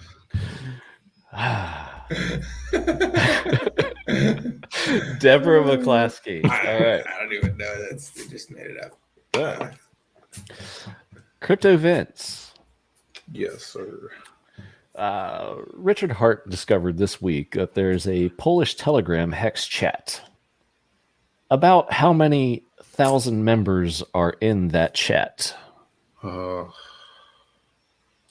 he also put that in the tweet. Polish. And shout out to all the chat who got the Cynthia question correct. You guys are Cynthia McKinney. That's close. Yeah. That's what I was saying, man. You're pretty good. Yeah. Oh man, Samsonite. I was way off.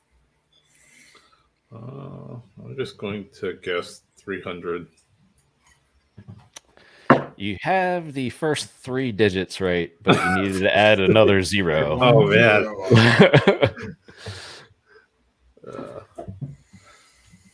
Wow, off by a factor of 10. All right, Big K, back to you for the win.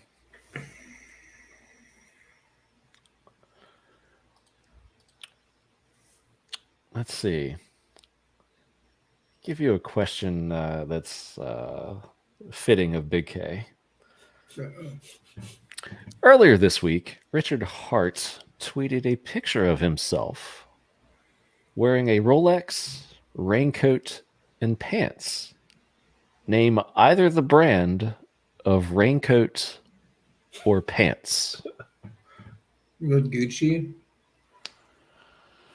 I'm sorry, that is incorrect. God bless it. The correct answers were Burberry and Dolce and Gabbana. Oh, bless it. Oh man, I thought it was okay. I didn't even. I'll be honest. I don't remember that seeing that tweet. I remember the Poland tweets, but. All right. Well, running out of questions here, so we might have to go to a tiebreaker. Bless it. Crypto Vince. Earlier this week, Richard Hart retweeted a Hex cameo featuring what former talk show host? Talk show host?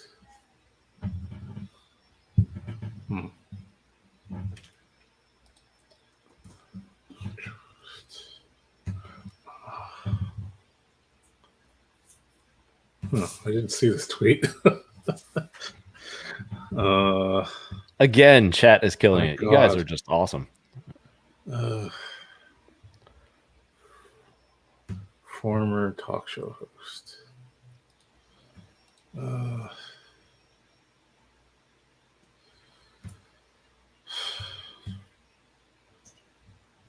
I have no idea.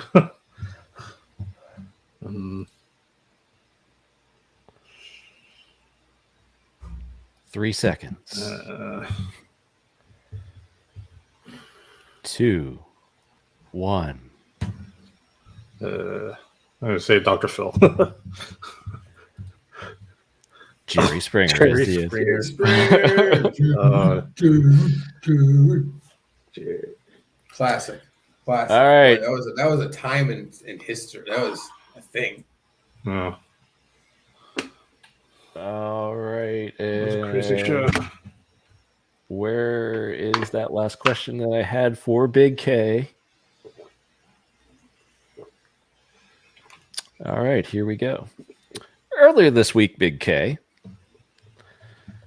Richard Hart tweeted that to save money, one can wash what piece of clothing and where?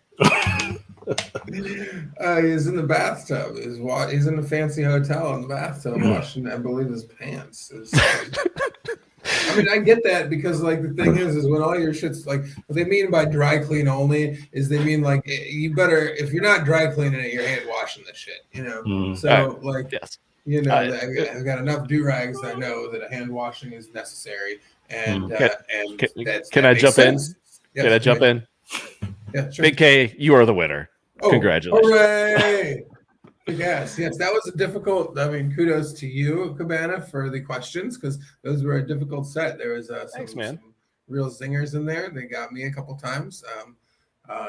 As always, the war of attrition. I'm pretty good at beating out people who also don't know as much about things as I do. So that's good. I'm cool with that. Nice work. Good job to Vince and Wave 3. Yeah. I'm gonna go check that tweet out with a jacket and pants and see what kind of shoes he's got on. Other than that, this has been a great trivia. Thank you. Appreciate it. Absolutely welcome. Now we pause for these commercial messages. Hey, it's us. We're here. Some OGs. And you guys even get to see, whoa, some kneecaps. Bet you guys can't guess who that is. So I'm not really sure what we're supposed to say, but congratulations, Big K. Big winner chicken dinner. Was that kneecaps only? That was kneecaps only. All right. Nice. Well, thank you for sharing. Awesome. Where are y'all boys on your way to? What's going on? We're headed to learn about trust and how you guys don't have to liquidate your crypto and make lots of money. Nice. I like this. It's a very happy hour. Let me know when the seminars begin, and I'll be there with my notepad ready to go. Oh, trust me, it's coming. So we're gonna get you guys hooked up. That's why we're here. We get to be the guinea pigs. Awesome. Who's that guy behind you? I haven't seen that guy. No one recognizes him. No one knows who this guy is. I feel like I've seen him before. I've seen him in like forever. HEXO. He was some bum that was bumming rides on the side of the road. So, are you? Yeah, he asked, hey, you guys got some piece of money? Is that why it looks like? Is that why it looks like you're riding in a short bus? Well, we are exactly in a short bus. That's funny you say that. I forgot my helmet, so I can lift the windows this time. It's awesome. Yeah, it is good to see you guys. We just had to drop in and say hey real quick. You just missed Funding Jim. He had to get going. But okay. Well, wait. Why isn't he with you? Hey, anyone there want to run the effing hangout for us tonight? We decided we're retiring. We're done. I hear Hex Machina can do that for you. Deal. Hey, right. Hex Machina, just stay on for like the next 6 hours. Start it now and stay on for 6 hours. That's right. Eventually you'll run out of recording space and they'll kick you off. Just stay on until that happens. Well, it's good to see you, Wave TV, and Mr. Vince down there as well. I didn't get to say hi to either of you guys. Yeah, it looks like you guys are having fun, so yeah. Good to see you guys. And fun hasn't even started yet. Not yet, so all right. No. Gary's been having fun. Gary's been having too much damn. Yeah. We'll let him share the gory details of the fun that guy is having. But did you find him on a lawn somewhere? Did you hear that story a few weeks back? No. All right, No. let him tell you that one with Super Hex. He's telling though, so I believe it. It's believable. He just flew here to have dinner with us. Literally. Wow. All right. Now he's flying Nice. back out, so he's gotta. Now he's headed out to Kiev. Yeah. All right, fair enough. Yes, to stop. This is a quick I mean, that's stopover. that's like the wrong way, right? I guess you could go both ways. I guess, yeah. It's a circle. Yeah. So Maybe it's just a better launch spot. I don't know. Yeah. All right. Got it. Hey, well, we'll catch you guys later. We got a long drive ahead of us, but Sounds good. Y'all enjoy yourselves. make sure All you right.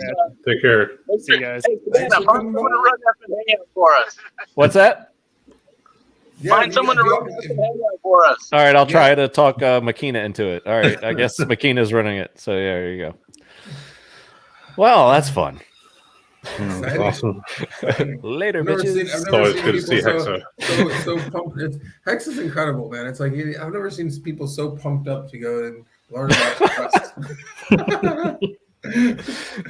Oh, I mean, I guess with some of the amounts that they could be talking for some in the community, I guess it could be rather significant for quite a many shark, dolphin,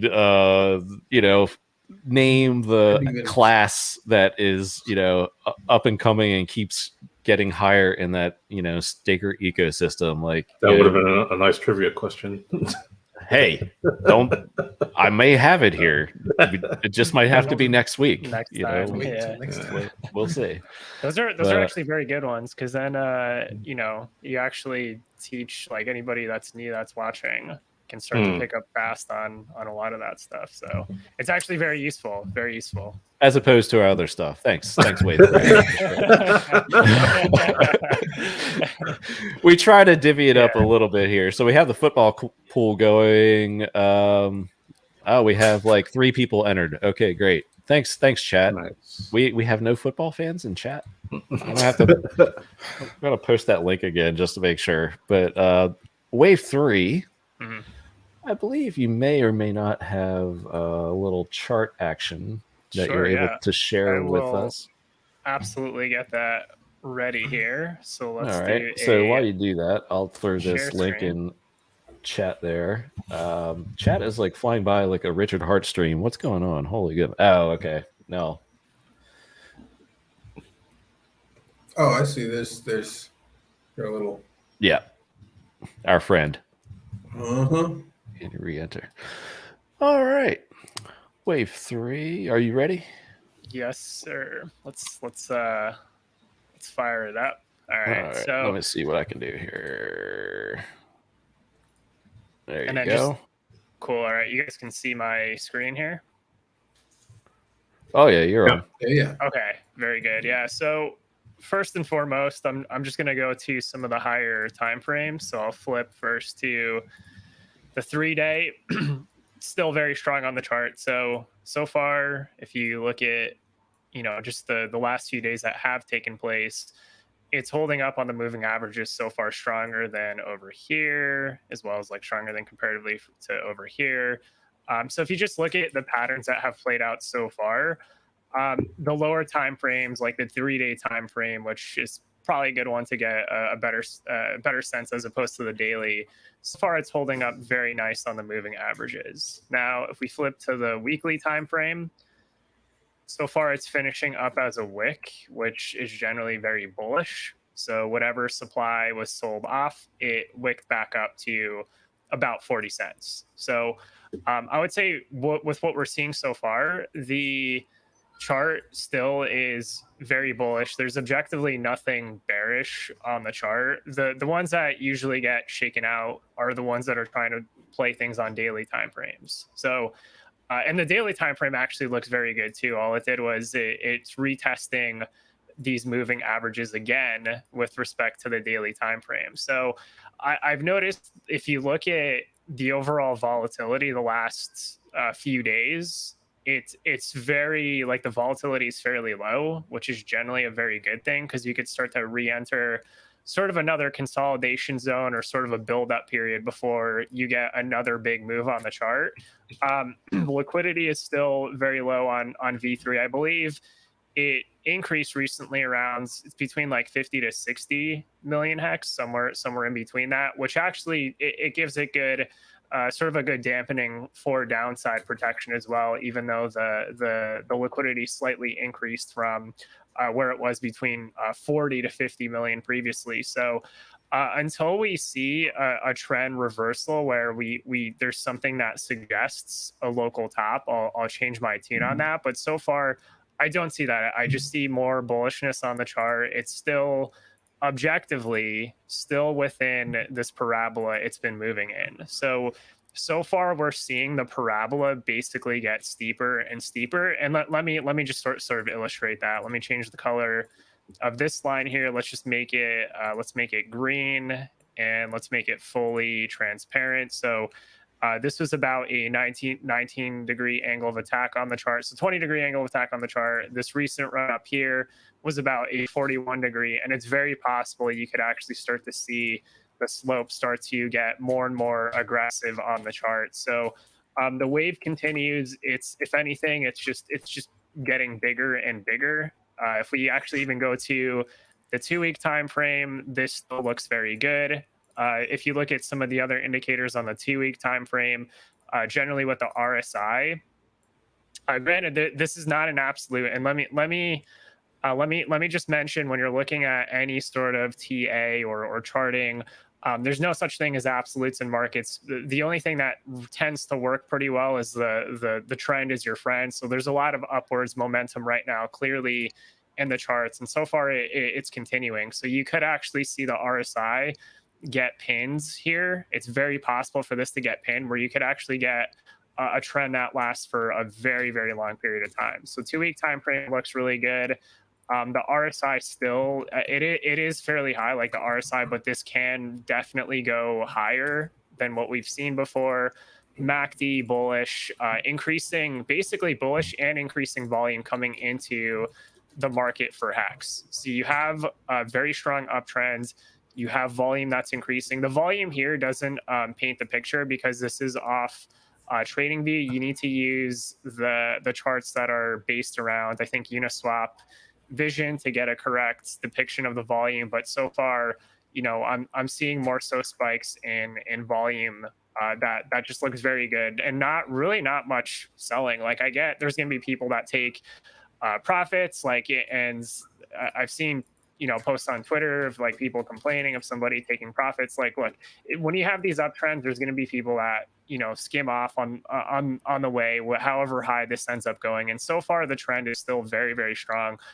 This could very easily, not financial advice, but this could very easily go to $1. It's really not that far away. It's about you're looking at about a 2.5x, and you're at $1 per hex. It's really not out of the question at all based off how much supply is in the market. There's nothing bearish on the chart. I would say, if anything, to me, it just looks like more of the same as to what we've seen every single time. And the 3-day is very, very strong. Like, there hasn't been much downside. It's basically holding up on this wave. So the shading you see in the background, that's just a growing tsunami wave that's just getting bigger and bigger. And again, it goes all the way back to November of 2020. So this is an absolute tsunami that's taking place right now, and this could actually end up getting steeper. So everything looks very good, and the pace of the chart, like if we actually look at the RSI on the 3-day time frame, there's plenty of room for this to actually go higher. If you just look at the historicals, you could actually have the RSI pull back up to these higher levels again before things get overheated. So it's in full-on price discovery and continued momentum. I just see the momentum is still very clearly strong to the upside. That could end up leading to very explosive moves, as we've seen on the charts. So the meme line that everybody likes to post, meme line, is holding up very well. And I'm sure at some point in time, like this will probably retest the trend line, and it could be at higher valuations. For all we know, this could retest the trend line around like $1 or something like that. So the charts look really good. HEX is very clearly more bullish than other coins in the market. If we actually pull up even something like the HEX to ETH pair, even though this is something you can't really, you shouldn't be trading against the HEX to ETH pair for one, because it is not the dominant pair. But in terms of relative performance, it's very strong. Like previously, you saw this sort of cool off period, another explosive move up, and so far this pair looks very strong. Like it's really not out of the question for HEX to flip Ethereum. It's really not. It's about 60% of the market cap of Ethereum right now. It is absolutely possible for HEX to flip Ethereum with the rate of this uptrend here, because this is an absolute tsunami as well. What's taking place on the HEX to ETH pair, HEX to Bitcoin pair is even crazier, because we all know how Bitcoin, the lack of fundamentals, it's just sort of dated at this point in the market, and this is completely destroying Bitcoin this cycle. So the trends look good. The macro data, it's outpacing Ethereum, it's outpacing Bitcoin, and we're just seeing continuation on the charts. So you're more likely, I guess, when it comes to short-term TA, you'll have speculators looking at things on daily or 4-hour timeframes. I personally just prefer to look at the higher timeframes, like the 3-day and higher, to get a good sense of the momentum, and it's still extremely strong. Like if you look at historical cool off periods on the price chart, like even the 3-day chart, you see more of a large drop that tends to take place when there's sort of a retracement, and so far we just haven't really seen that at all. I mean, if any case, the biggest drop we've seen so far on this uptrend, it has been around the sacrifice period, which this ended up just being more like this ended up basically turning into a very good bull flag that continued higher. So this could just continue to flag and continue to go much higher. So this is a valid uptrend right now. This is a very valid uptrend, and it's going to be interesting to see basically how long HEX can hold this uptrend line, because generally every coin during its first market cycle, it tends to have some sort of uptrend line. Ethereum very clearly had it. Like if we just look at the Ethereum chart as a reference point, so you can see what that actually looks like, Ethereum had a uptrend line as well during its first market cycle, and it wasn't until it broke down into its first bear market where it hit sort of the regression line. But because the amount of HEX in circulation is locked away for close to 5.5 years, maybe it's even close to 6 years now, because I know it's been getting higher and higher.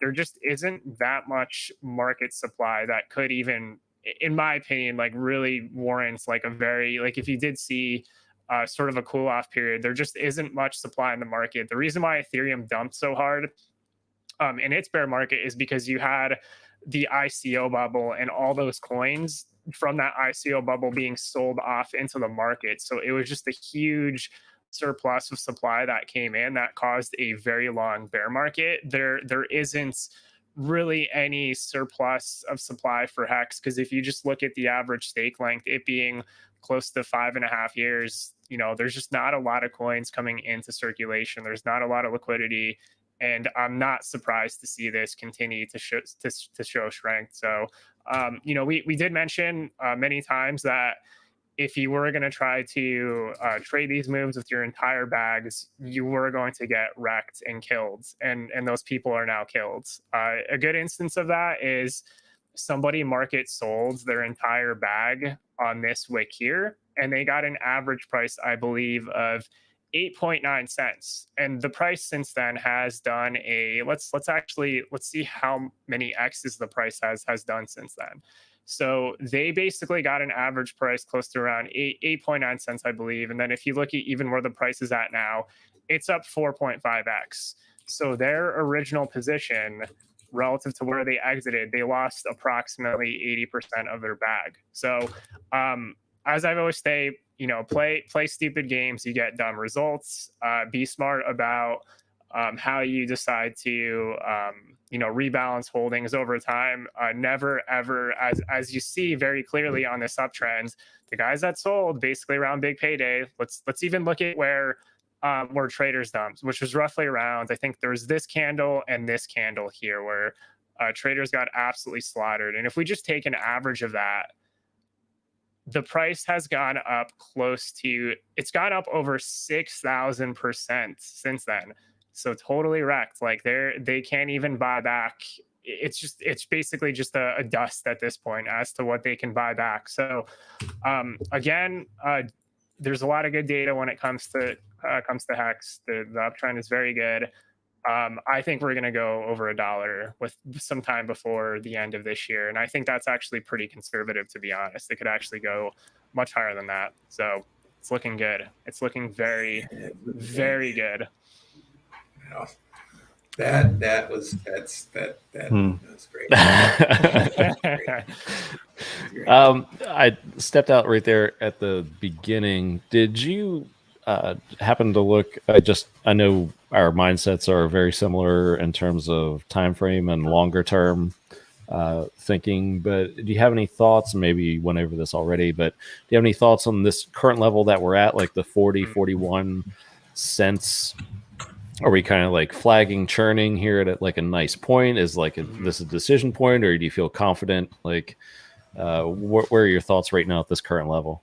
It just looks like it's flagging to me because, like, if you see until we see a huge drop on, let's say, a 3-day, and even the 3-day candle doesn't really paint the whole picture because you need to see if it ends up wicking up, as we've seen so many times on the chart already. So until you really see something more like on a weekly time frame as far as a big drop, then you could maybe suggest there might be at that point like a change in momentum and a cool down period. But the time frames right now, there just hasn't been that much downside we've seen. Like a lot of it's just getting absorbed because the thing is what a lot of people don't realize is like, okay, so the market cap of HEX is somewhere between 200 to 300 billion right now. But if you look at what's liquid on the market, it's a small fraction of that total market cap. So again, like you when you look in practice as to how much volume needs to come in to move the entire market on HEX, it's not a lot. Like it's far lower comparatively to Ethereum, Bitcoin. Like Ethereum when it was at the same market cap took a lot more to move the market because there was just way more liquidity on exchanges, on dexes. There's not a lot of liquidity. So when people look at I would say when somebody that's not familiar with why market cap doesn't matter, if you optimize the system correctly, they look at the market cap and they think you need $200 billion to move the market. If you brought in that amount of energy into HEX, you'd see the most insane green candle ever. So the amount of volume that needs to come in practice is a small fraction in terms of what the actual market cap is. So it's very well optimized for price discovery to the upside. And to me, it makes sense as to why we're not seeing right now much downside on the price and basically just more suggesting we could basically just see more continuation to the upside. There's channels we've seen from multiple people, myself included, actually early on. This was actually around, I think it was summer of 2020. It may have been leading up to the big payday. There was a chart I had at the time that showed if you take Ethereum's cycle 1 fractal and map it onto the HEX price chart, it's already exceeded those expectations based off the data that Gerardo's putting on his website. You could see it's outpacing that fractal right now. And then if you get continuation, at least to the upside, this thing could very easily honestly go to a multi-dollar range. Like there's really good data from Whales Only that shows basically that upside potential. I do like the data that Whales has because it's very unique. Like we haven't seen that type of analysis applied really in crypto at all in this market, and it's good. Like it's really good. So it gives a good it gives good reasoning as to why, from like a technical standpoint, using data, you could see these higher price targets. And then intuitively and in practice, not much liquidity, so it's not going to take much volume to move the price up. And you know, we see it, like squids they're going to hit stupid levels of wealth, if not already. Like they've already hit. Squids are basically millionaires now. A lot of them are millionaires, and then even on the lower tier, they have, you know, hundreds of thousands of dollars collecting lots of interest. So everything looks good. The supply sinks with the T-shares look good. The supply sink around. The PulseChain sacrifice was amazing. Over 700 million hex knocked out before the OA even came in. There's not a lot of supply, and even market dumps of like a couple million hex are not enough to send it into really a bear wave. You're going to need to have a pretty sizable dump to actually pull that off. And for all we know, we might not see something like that until the prices are far higher. So it'd be interesting to see if at a certain point, because there are going to be people that emergency end stake and give up their really big payday bonus, which to me is crazy. But there are going to be people at some point that emergency end stake and then lose. It's going to be a huge opportunity cost later on. So everything looks good. We've been speculating on that one for a while. I'm excited to see the 5 to 7 year time period when somebody just cannot help themselves. You know? Yep, it's gonna happen. Yeah. I was gonna say, I had one more question for you, Wave 3, just in looking at this very basic chart compared to, you know, what you had up earlier. Does volume concern you at all? Because I do look at that sometimes, especially on the way up. You know, we have these like really nice, you know, kind of like ascending triangle of green bars, and then we kind of like had this sell off. Now we're coming up, but the volume looks, you know, a little, you know, less than desired. Does that have any, you know, factor on your outlook at all, or just not concerned with it? I'm just not concerned with it because I guess in terms of the volume, so you are right generally, where if you don't have, like in the case for the Bitcoin price chart right now, for example, there's not much volume coming into that. So you see it stuck around 45 to like 47K, and there's still, you know, people questioning whether that's still in a bull market because we're not really seeing much volume come in on Bitcoin. So right now, over the last couple days, the volume part is very important. It does play into a lot of these big moves because you do need to have big volume come in to push the prices up higher to negate any kind of selling pressure. Generally, like I would say your reasoning is sound, though I think it would require, in my opinion, more time to because generally, like when you get a big volume spike, it can suddenly happen. You could just get a huge green spike in terms of the information related to the volume that's coming into the market at the time. So if you did start to see things like a lower high and not much volume into the market, then yeah, you could start to speculate that we could have hit basically a local top, and we have a cool down period to go through before building up into the next big move. But it's hard speculating around volume because either you get a huge volume spike where it's just a huge green candle to the upside, or you get a volume spike where it's somebody market selling, and then you end up having more supply added into the market that could cause like a bear wave or something like that. But it trying to sort of predict it is really difficult. It basically kind of comes down to luck. And that's why I'm more sort of on the side of just looking at the momentum and just seeing what the trend is until it sort of suggests otherwise. Because otherwise you're sort of in this, you can start to have like conflicting viewpoints based off like certain indicators. And then there's sort of the unknown element, like maybe a whale buys a shit ton around like 45 cents or something like that. So, but yeah, I would say volume is definitely good. If hopefully we see another big spike that could cause basically a further run higher. Yep.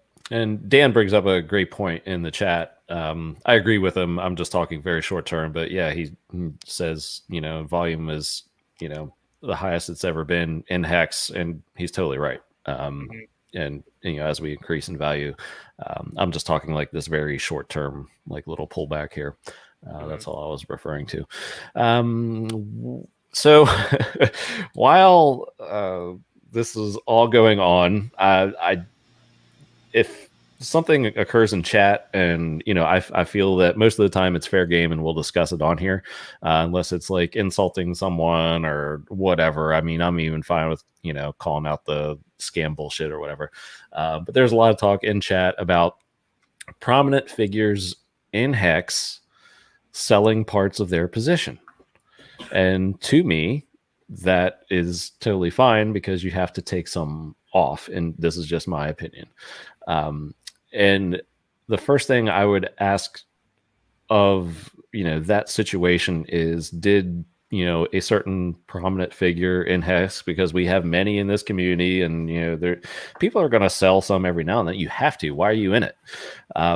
But in relation to their entire bag, what did they sell? Did they just dump the whole thing and leave the community? Or did they take a nice chunk off, perhaps for whatever financial needs that they have, and, made their whatever part of their life they wanted happy, and filled in a gap or whatever they needed to do, no matter how small or large, and moved on? So I think it's, something that we're going to see more and more of, and I'm fine to talk about it, because I believe the Hexkin in commentary here is, was public about it.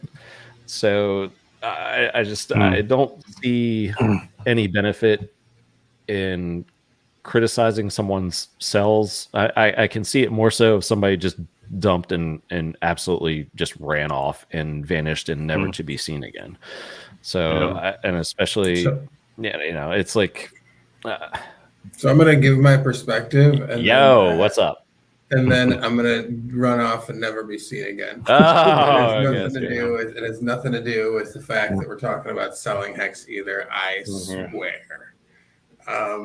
And expect a price dump to the 30s after Big K exits. No, I don't really like talking about other people's bags. I just don't think it's necessary. I've never, even when I had nothing, I'm not the kind of person who thinks it's necessary to speculate about other people's shit. If you want to talk broadly about what somebody did or didn't do and why that might have been a good or bad way to enter, or you might have done whatever in a different way, I can understand that. But I'm not really here to do to call out any people by specific name or position, and if I just don't if that's something you have to do, then by all means, I'm sure that everyone here that is a public figure, can handle a DM or two, and somebody can explain themselves, and that should be the end of that.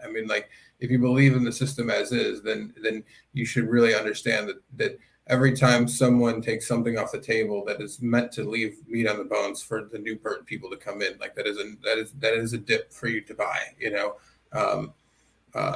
so the only thing in that somebody might question is, somebody's motives if they're dumping everything they have, and again, I understand that that somebody's concern there, but at the same time, you shouldn't worry about that in HEX, because it's not if we were worried about what other people were doing, then none of us would be here. None of us would be here. So it's really not shouldn't factor into your decision much.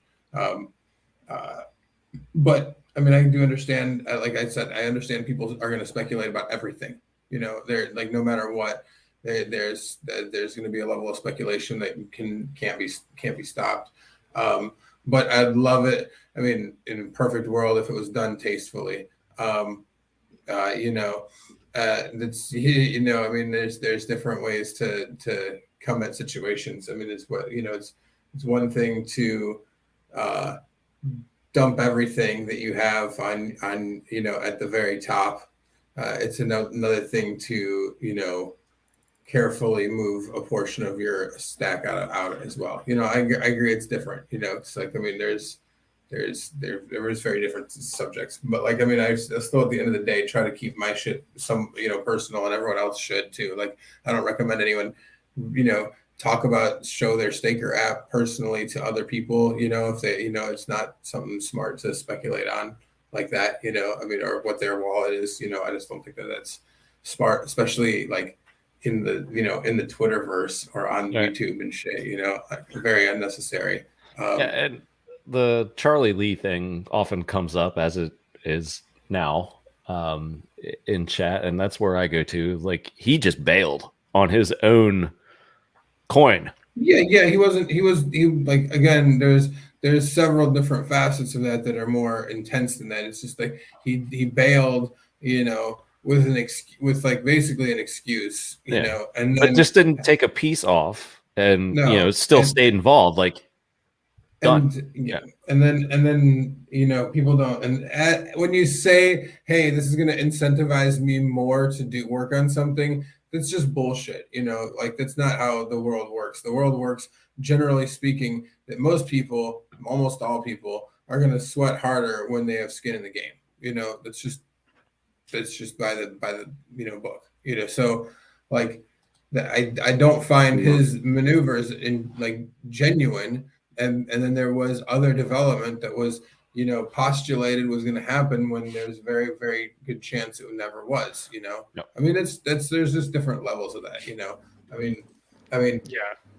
And taking, so like I said, my point is, like, taking a piece off, and if you like are heavily involved with a project or product, taking a piece off while keeping the majority of your holdings is exactly how you do it. Like that's textbook. Like that's how it should be. You're not trying to kill the golden goose here, right? And it's just like you just gotta like get buy stuff, and maybe you have like loans to pay or whatever the hell is going on in your life. I don't know.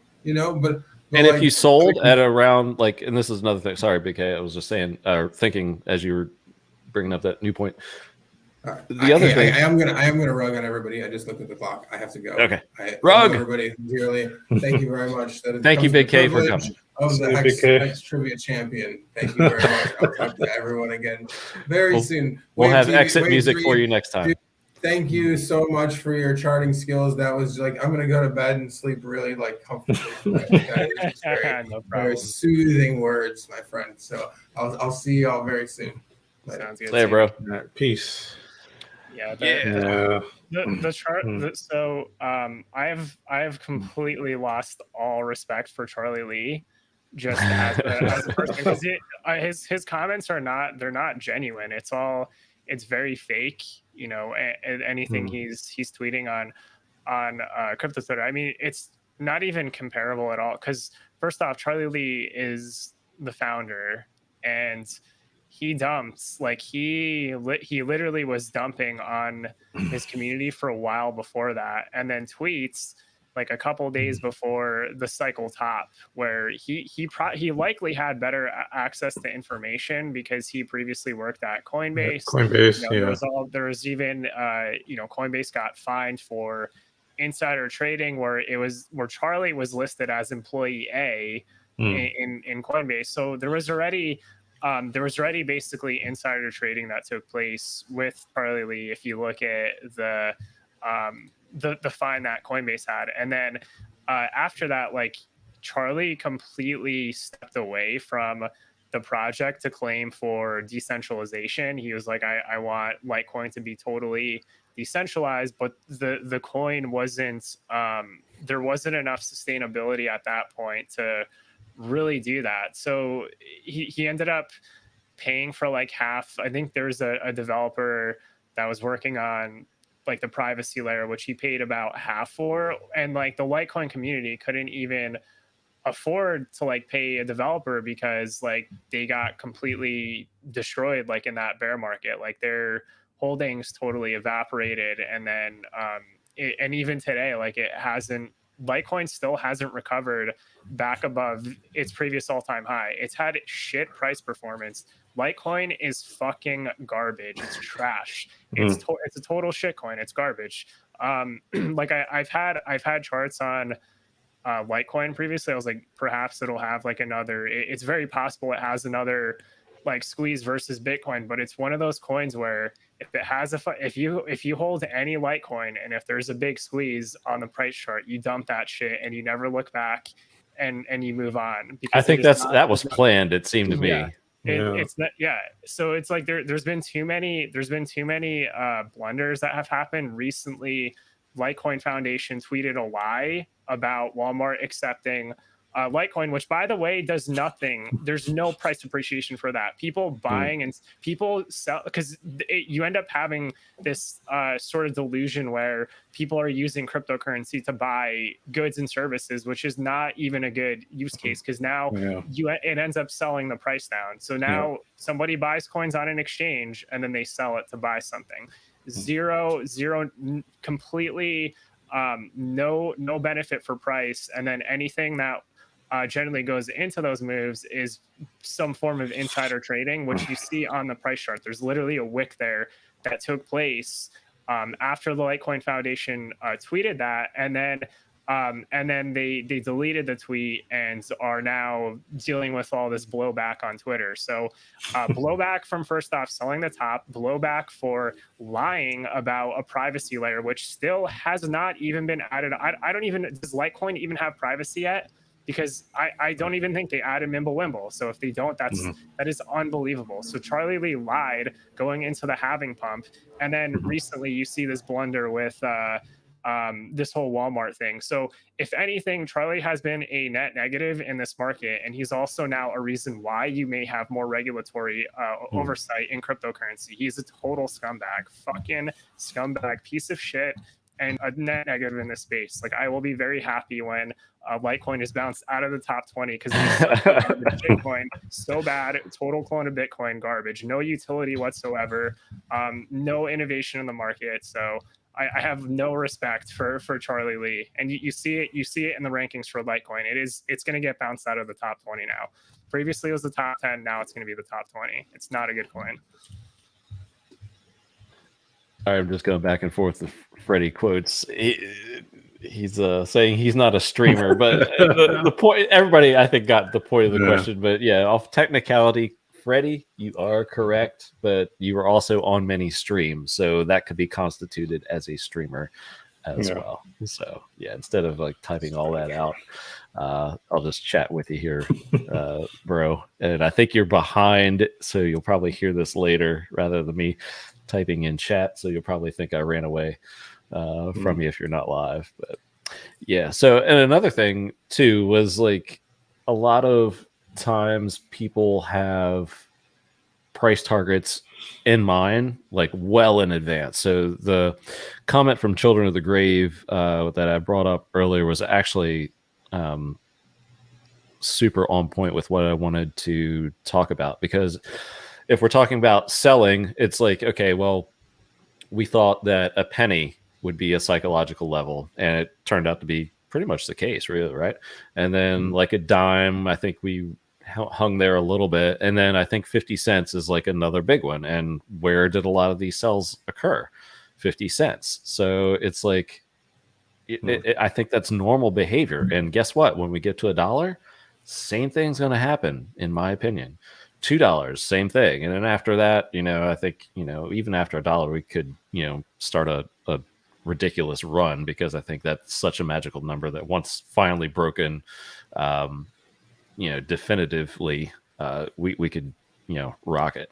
So yeah, Children, this is a great comment. So in the beginning, I said I would start selling at 50 cents, and I bought the dip this week. I'll wait until 5. It's so true, right? Like, I am the same way, and I know so many Hexicans, are the same. Like, they had initial price targets in mind. We're long past some of my wildest expectations for being this early. So, I held off on some, taking some off. So I haven't sold a single hex. I'm proud of that. Now, next year hold a different story. If we keep going up, then you can take some off, and you can take less off than what you would have normally done. So that's the magic thing about this coin, is like you get the interest, plus you if the price appreciates, it's just that compounding effect that no other crypto has, and it's so amazing. So I just wanted to throw that out there. Great to have you there. Your comments are moving. I had tried to grab you, Guy. Hey man, Wave and Vince, good to catch you guys live. Yes, pleasure having you. And go back at the very beginning. You'll see the Crypto Sparbuck guys with the Hexagon cars, and we had guest appearances from KNTX, RG3 Hexologists, and what was it? Knees Only or whatever it was. What did we see of the knees only knees only knees only yeah. knees only one knees only one. So yeah. But all right, well, I think we have gone through the rundown list for this week. We missed that Richard tweet about the PulseChain update. Yeah, Big K left. Yeah, he rugged. All right, let's look at it, because out of us three here, I think Wave 3 might be the most qualified to speak on some of the technical stuff, but maybe not. I don't want to put him on the spot, but here we go. So Richard's update was actually like a 5-point update earlier today. So can you read anything into this Wave 3, or just based upon your knowledge, how we doing? How close could we be to testnet? Yeah, it looks. If I had to be conservative and something that seems pretty realistic, I wouldn't be surprised to see a testnet in Q4 of this year, and possibly maybe we see the mainnet before year ends. I'm going to be conservative though and just say testnet for Q4, and then because at the end of the day, it's not going to matter much whether it launches in Q4 or Q1 of 2022.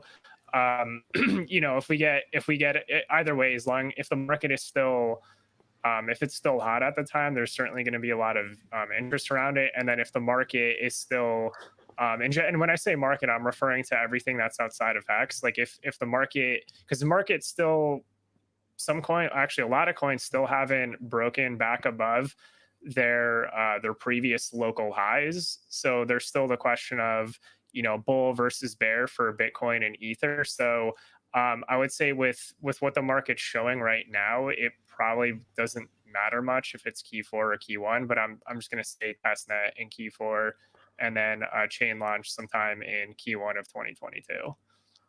That's a total guess, by the way. Don't take my word for that. That's just nice. I put a good buffer on software, since software is hard. And then Richard has mentioned even the clients Ethereum uses, the coding is not that good, since all this stuff is open source. So they could even be fixing things that are beneficial for Ethereum as well, since ETH2 is everything that's around Ethereum from a software standpoint is kind of a train wreck.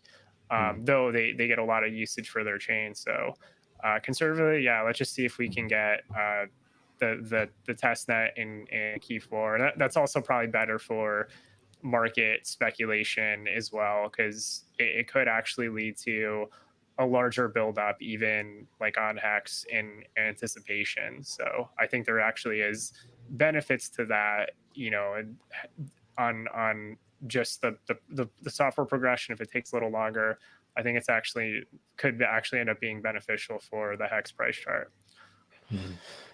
Yeah, and Thomas brings up a point here that I just wanted to highlight, because this is like, I guess, a fantasy timeline for me. But if Pulse were to launch before the holidays, because Hexagons are already awesome networkers and onboarders, and the onboarding skills of the community grow, I think, just daily by watching everything I see on social and YouTube. So in a fantasy world, I would love for PulseChain to be released before the end of the year, because you're around so many people, you meet so many people, you can talk crypto, especially Hexagons can speak to it very well. And it would be so cool to be like, you get into Hex and you get a copy of your coins. It's like, what? And then you show them the chart and it's like, holy jeez, So I'm kind of with Wave 3. Shockingly, not really. Shockingly. No, not shockingly at all, because my targets are conservative and Motley's not here to bust my balls about it. But I think it's like PulseChain. I'm going, early next year, Testnet Q4. And that's just, it takes time. I want it done right. I don't want to get it out and have issues. I want it done as best as possible. And we'll see what we have from there. So cool. Yes, children. 2 more months is the new 4 more weeks. So fair enough. I guess I'm a little too optimistic then, because I was thinking maybe like November 1st testnet, and then that's still possible. Maybe November 19th mainnet to celebrate the the first anniversary of Big Payday. Yeah, that would be awesome. Is that in your experience, Wave 3, is that like too short of a time for testnet, or how long do you think the testnet phase would usually go? Yeah, it's hard to say because for testnet, because there's a lot of there's the existing code base that it's able to leverage off of for Ethereum. The scope of the testnet may not be as high. It's not going to be as high as like a brand new network that's using like a new code base, for example. So it's hard to say, because this is sort of the first of its kind, I guess, in the market in terms of having I know there's Binance Smart Chain, but that's actually built on the Cosmos tech stack on Tendermints, and it uses an EVM. So with how with how everything was carefully completed on HEX prior to the launch, I don't think that's going to be any different in the case for PulseChain. So I'm still going to go with a sort of a conservative outlook on that, and just say testnet could run for 2 to 3 months to make sure the network's stable, and then after there's enough confidence, the entire network can be deployed. So if anything, I don't think it's going to matter much for Q4 versus Q1. So that's sort of my 2 cents on that, and I think we'll see at least a 2-month testnet, in my opinion. All right. Fair enough. Well, I saw a comment earlier saying, do not stop the stream, because we are doing rather well and we are close to the highs for the day. So we'll take it. Nice. Very nice. So, yeah, green is good. All right, gents. Well, oh yeah. In case you missed it, Mango. I don't know what to make of it. He messaged me last week, day before the show, and said he couldn't make it. And then he messaged me this morning, first thing, said he was too hungover or something and couldn't make it. So Gillespie is his name. He's been very nice to me on social media. It's just the cancellations kind of once cool, second time. And then I see he's talking to Crypto King too. So you know what? If he wants to go on that show, I'm all for it. All good. He's certainly welcome here, but he can contact me next time. I won't be trying to do that when we have so many great guests that would like to be on and communicate with us on a regular basis. So that is the answer to that question. So I guess that'll bring us to the end of the show. We have Hex Machina coming up in an hour and 15 for the Hex news. So I really want to check that out. And based upon what KNTX and RG3 were saying in their short bus ride, I don't know if there's a effing hangout or who's hosting it tonight. So I might be tempted to do it if I can find the login. But we'll see about that. I'm sure somebody can jump in and host it. So that'll come up an hour after Hex News, or I think Hex News is going to be 30 minutes. So a half hour after that. And yeah, so full day of Hex content. We had DJ Cryptomatic lead us in. So this show flew by. So if I didn't already thank you, DJ Cryptomatic. thank you for that awesome lead in. We had, he streamed for like a couple hours and then rated us. So just super cool of him to do that. And just keep it going. Cause then after this, like I said, we got HEX Machina coming up and then effing Hangout tonight. We think. We'll see. And this awesome show. So we had the Crypto Sparbook guys with all the HEX cars. How cool was that? Not expected. And this is why this community is awesome. And then a bus full of OG Hexicans and KNTX who is also a Hexican, of course. Coming to us live, so it's awesome. Yes, RG3 is back on the short bus. Good for him. So thank you guys. I mean, all these awesome comments in the stream. You guys, have made this so much fun, and it's something that I'd certainly look forward to. And I know Big K and Motley and Crypto Events, and even Wave 3. Whenever I ask him if he's able, he just jumps right on and gets straight back to me. So props to you, sir. Thank you for coming on and doing the chart thing with us. Really appreciate it. No problem. Yeah, thanks for having me. Heck yeah. So as we close out, anything? I just call this like, what's good for your weekend? Are you up to anything fun for the weekend? I am going to a wedding and watching football, and it will be very fun. And I will be hydrated all weekend. How about what are you up to this weekend, Wave 3? Yeah, so I was able to get in the water earlier today, so that was good. And then I think the rest of the weekend, it's been a pretty long week, so I'm just gonna chill out for the most part this weekend. Probably head over to the beach. I'm probably not gonna get in the water like Saturday or Sunday, but I'll probably be around the boardwalk doing stuff. So eating tacos, enjoying myself. So nice. Had some excellent enchiladas last night at a restaurant I hadn't been at for like years, I think. So that's always good. Hex, by the way, I think is at its daily high, so we could just keep going with the positive energy here. Vince, what's good for your weekend? Yeah, not much, just chilling as usual.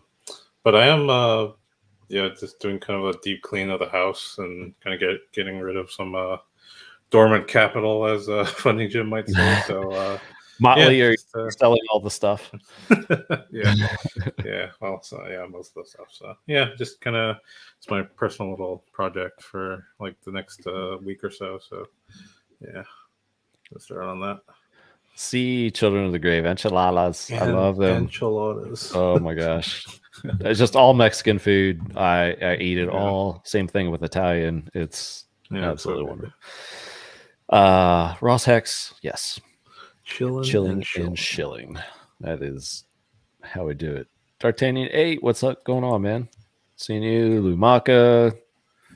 Didn't see much of you guys in the chat earlier, so good to see you guys too as well. So I think that's about it. Wave 3, where can we find you?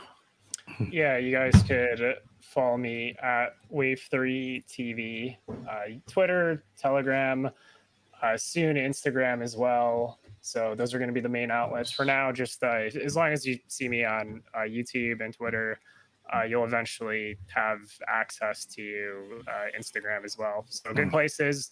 Do pay attention on Twitter, because there's a lot of good stuff that Motley Investor is posting related to historicals in terms of the HEX history. There's a very good reason why he's posting that. So do check out that tweet. You'll probably see more of it. And then also Hence. Yes. If you do feel strongly about certain things that have happened, do post it in there.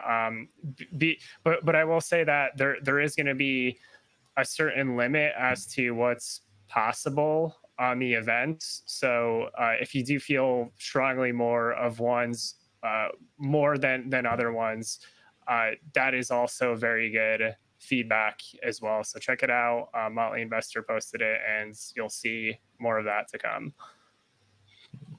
Outstanding. And awesome. Crypto Vince, where can we find you?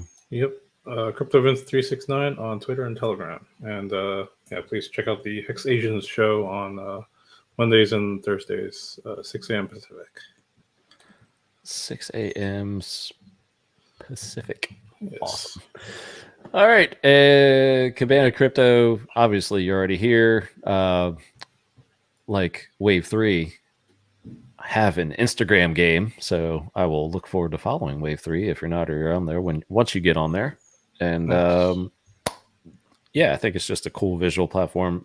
El Hexadente is killing it on TikTok, just like it, along with Super Hex, who I also got to meet last weekend. Just super chill, cool dude. Shout out to him. I'm trying to like think of everybody that I met before we sign off. Axis rocks. I love that guy. Pretty much any Hexagon that I met was just awesome. Joker, got to meet him. So that was awesome. And anybody else? I should like look at the team photo first. But Kareem, Maddie Allen. Yeah, so I got to meet 2/3 of the Quant boys there. And, yeah, so it's just so cool to finally like actually, put handshakes to faces and live chat as opposed to commenting in streams and things like that. So yeah, totally cool. Yeah, I think that's it. And we're hoping I was texting with Freddie earlier. Ideally, next Friday, that is the most optimistic scenario for the video drop. Otherwise, I would think it would be 2 Fridays from now. So we're gonna hope for next a week from tonight for the video drop for the Fuburu's eulogy. We're gonna hope we'll probably know for sure if it's doable by Monday. I would think that's not an official word. This is just my guess from hearing everything that's going on. So I think early next week we'll know if we get the debut. And I cannot wait. Just being around, that positive energy in that room and seeing him do his work, his craft, if you will. Like the guy is like legit rapper. He's that freaking guy. You've heard Hexagon Anthem. This takes it to, this is a 10x on that in my opinion. It is such in your face and the biggest counterpunch that the Hexagon community could offer, all the hate and crap that have been thrown our way. So can't wait for that either. So with that, I'll end the shill for me and Freddie and everybody else, and we look forward to seeing you next Friday. Will we have the, will that be the video drop night? We'll see. But if not, we will certainly be here with any other Hex and PulseChain news, information, hangouts, and all that stuff. So thank you, everybody, for watching once again, and we'll see you soon.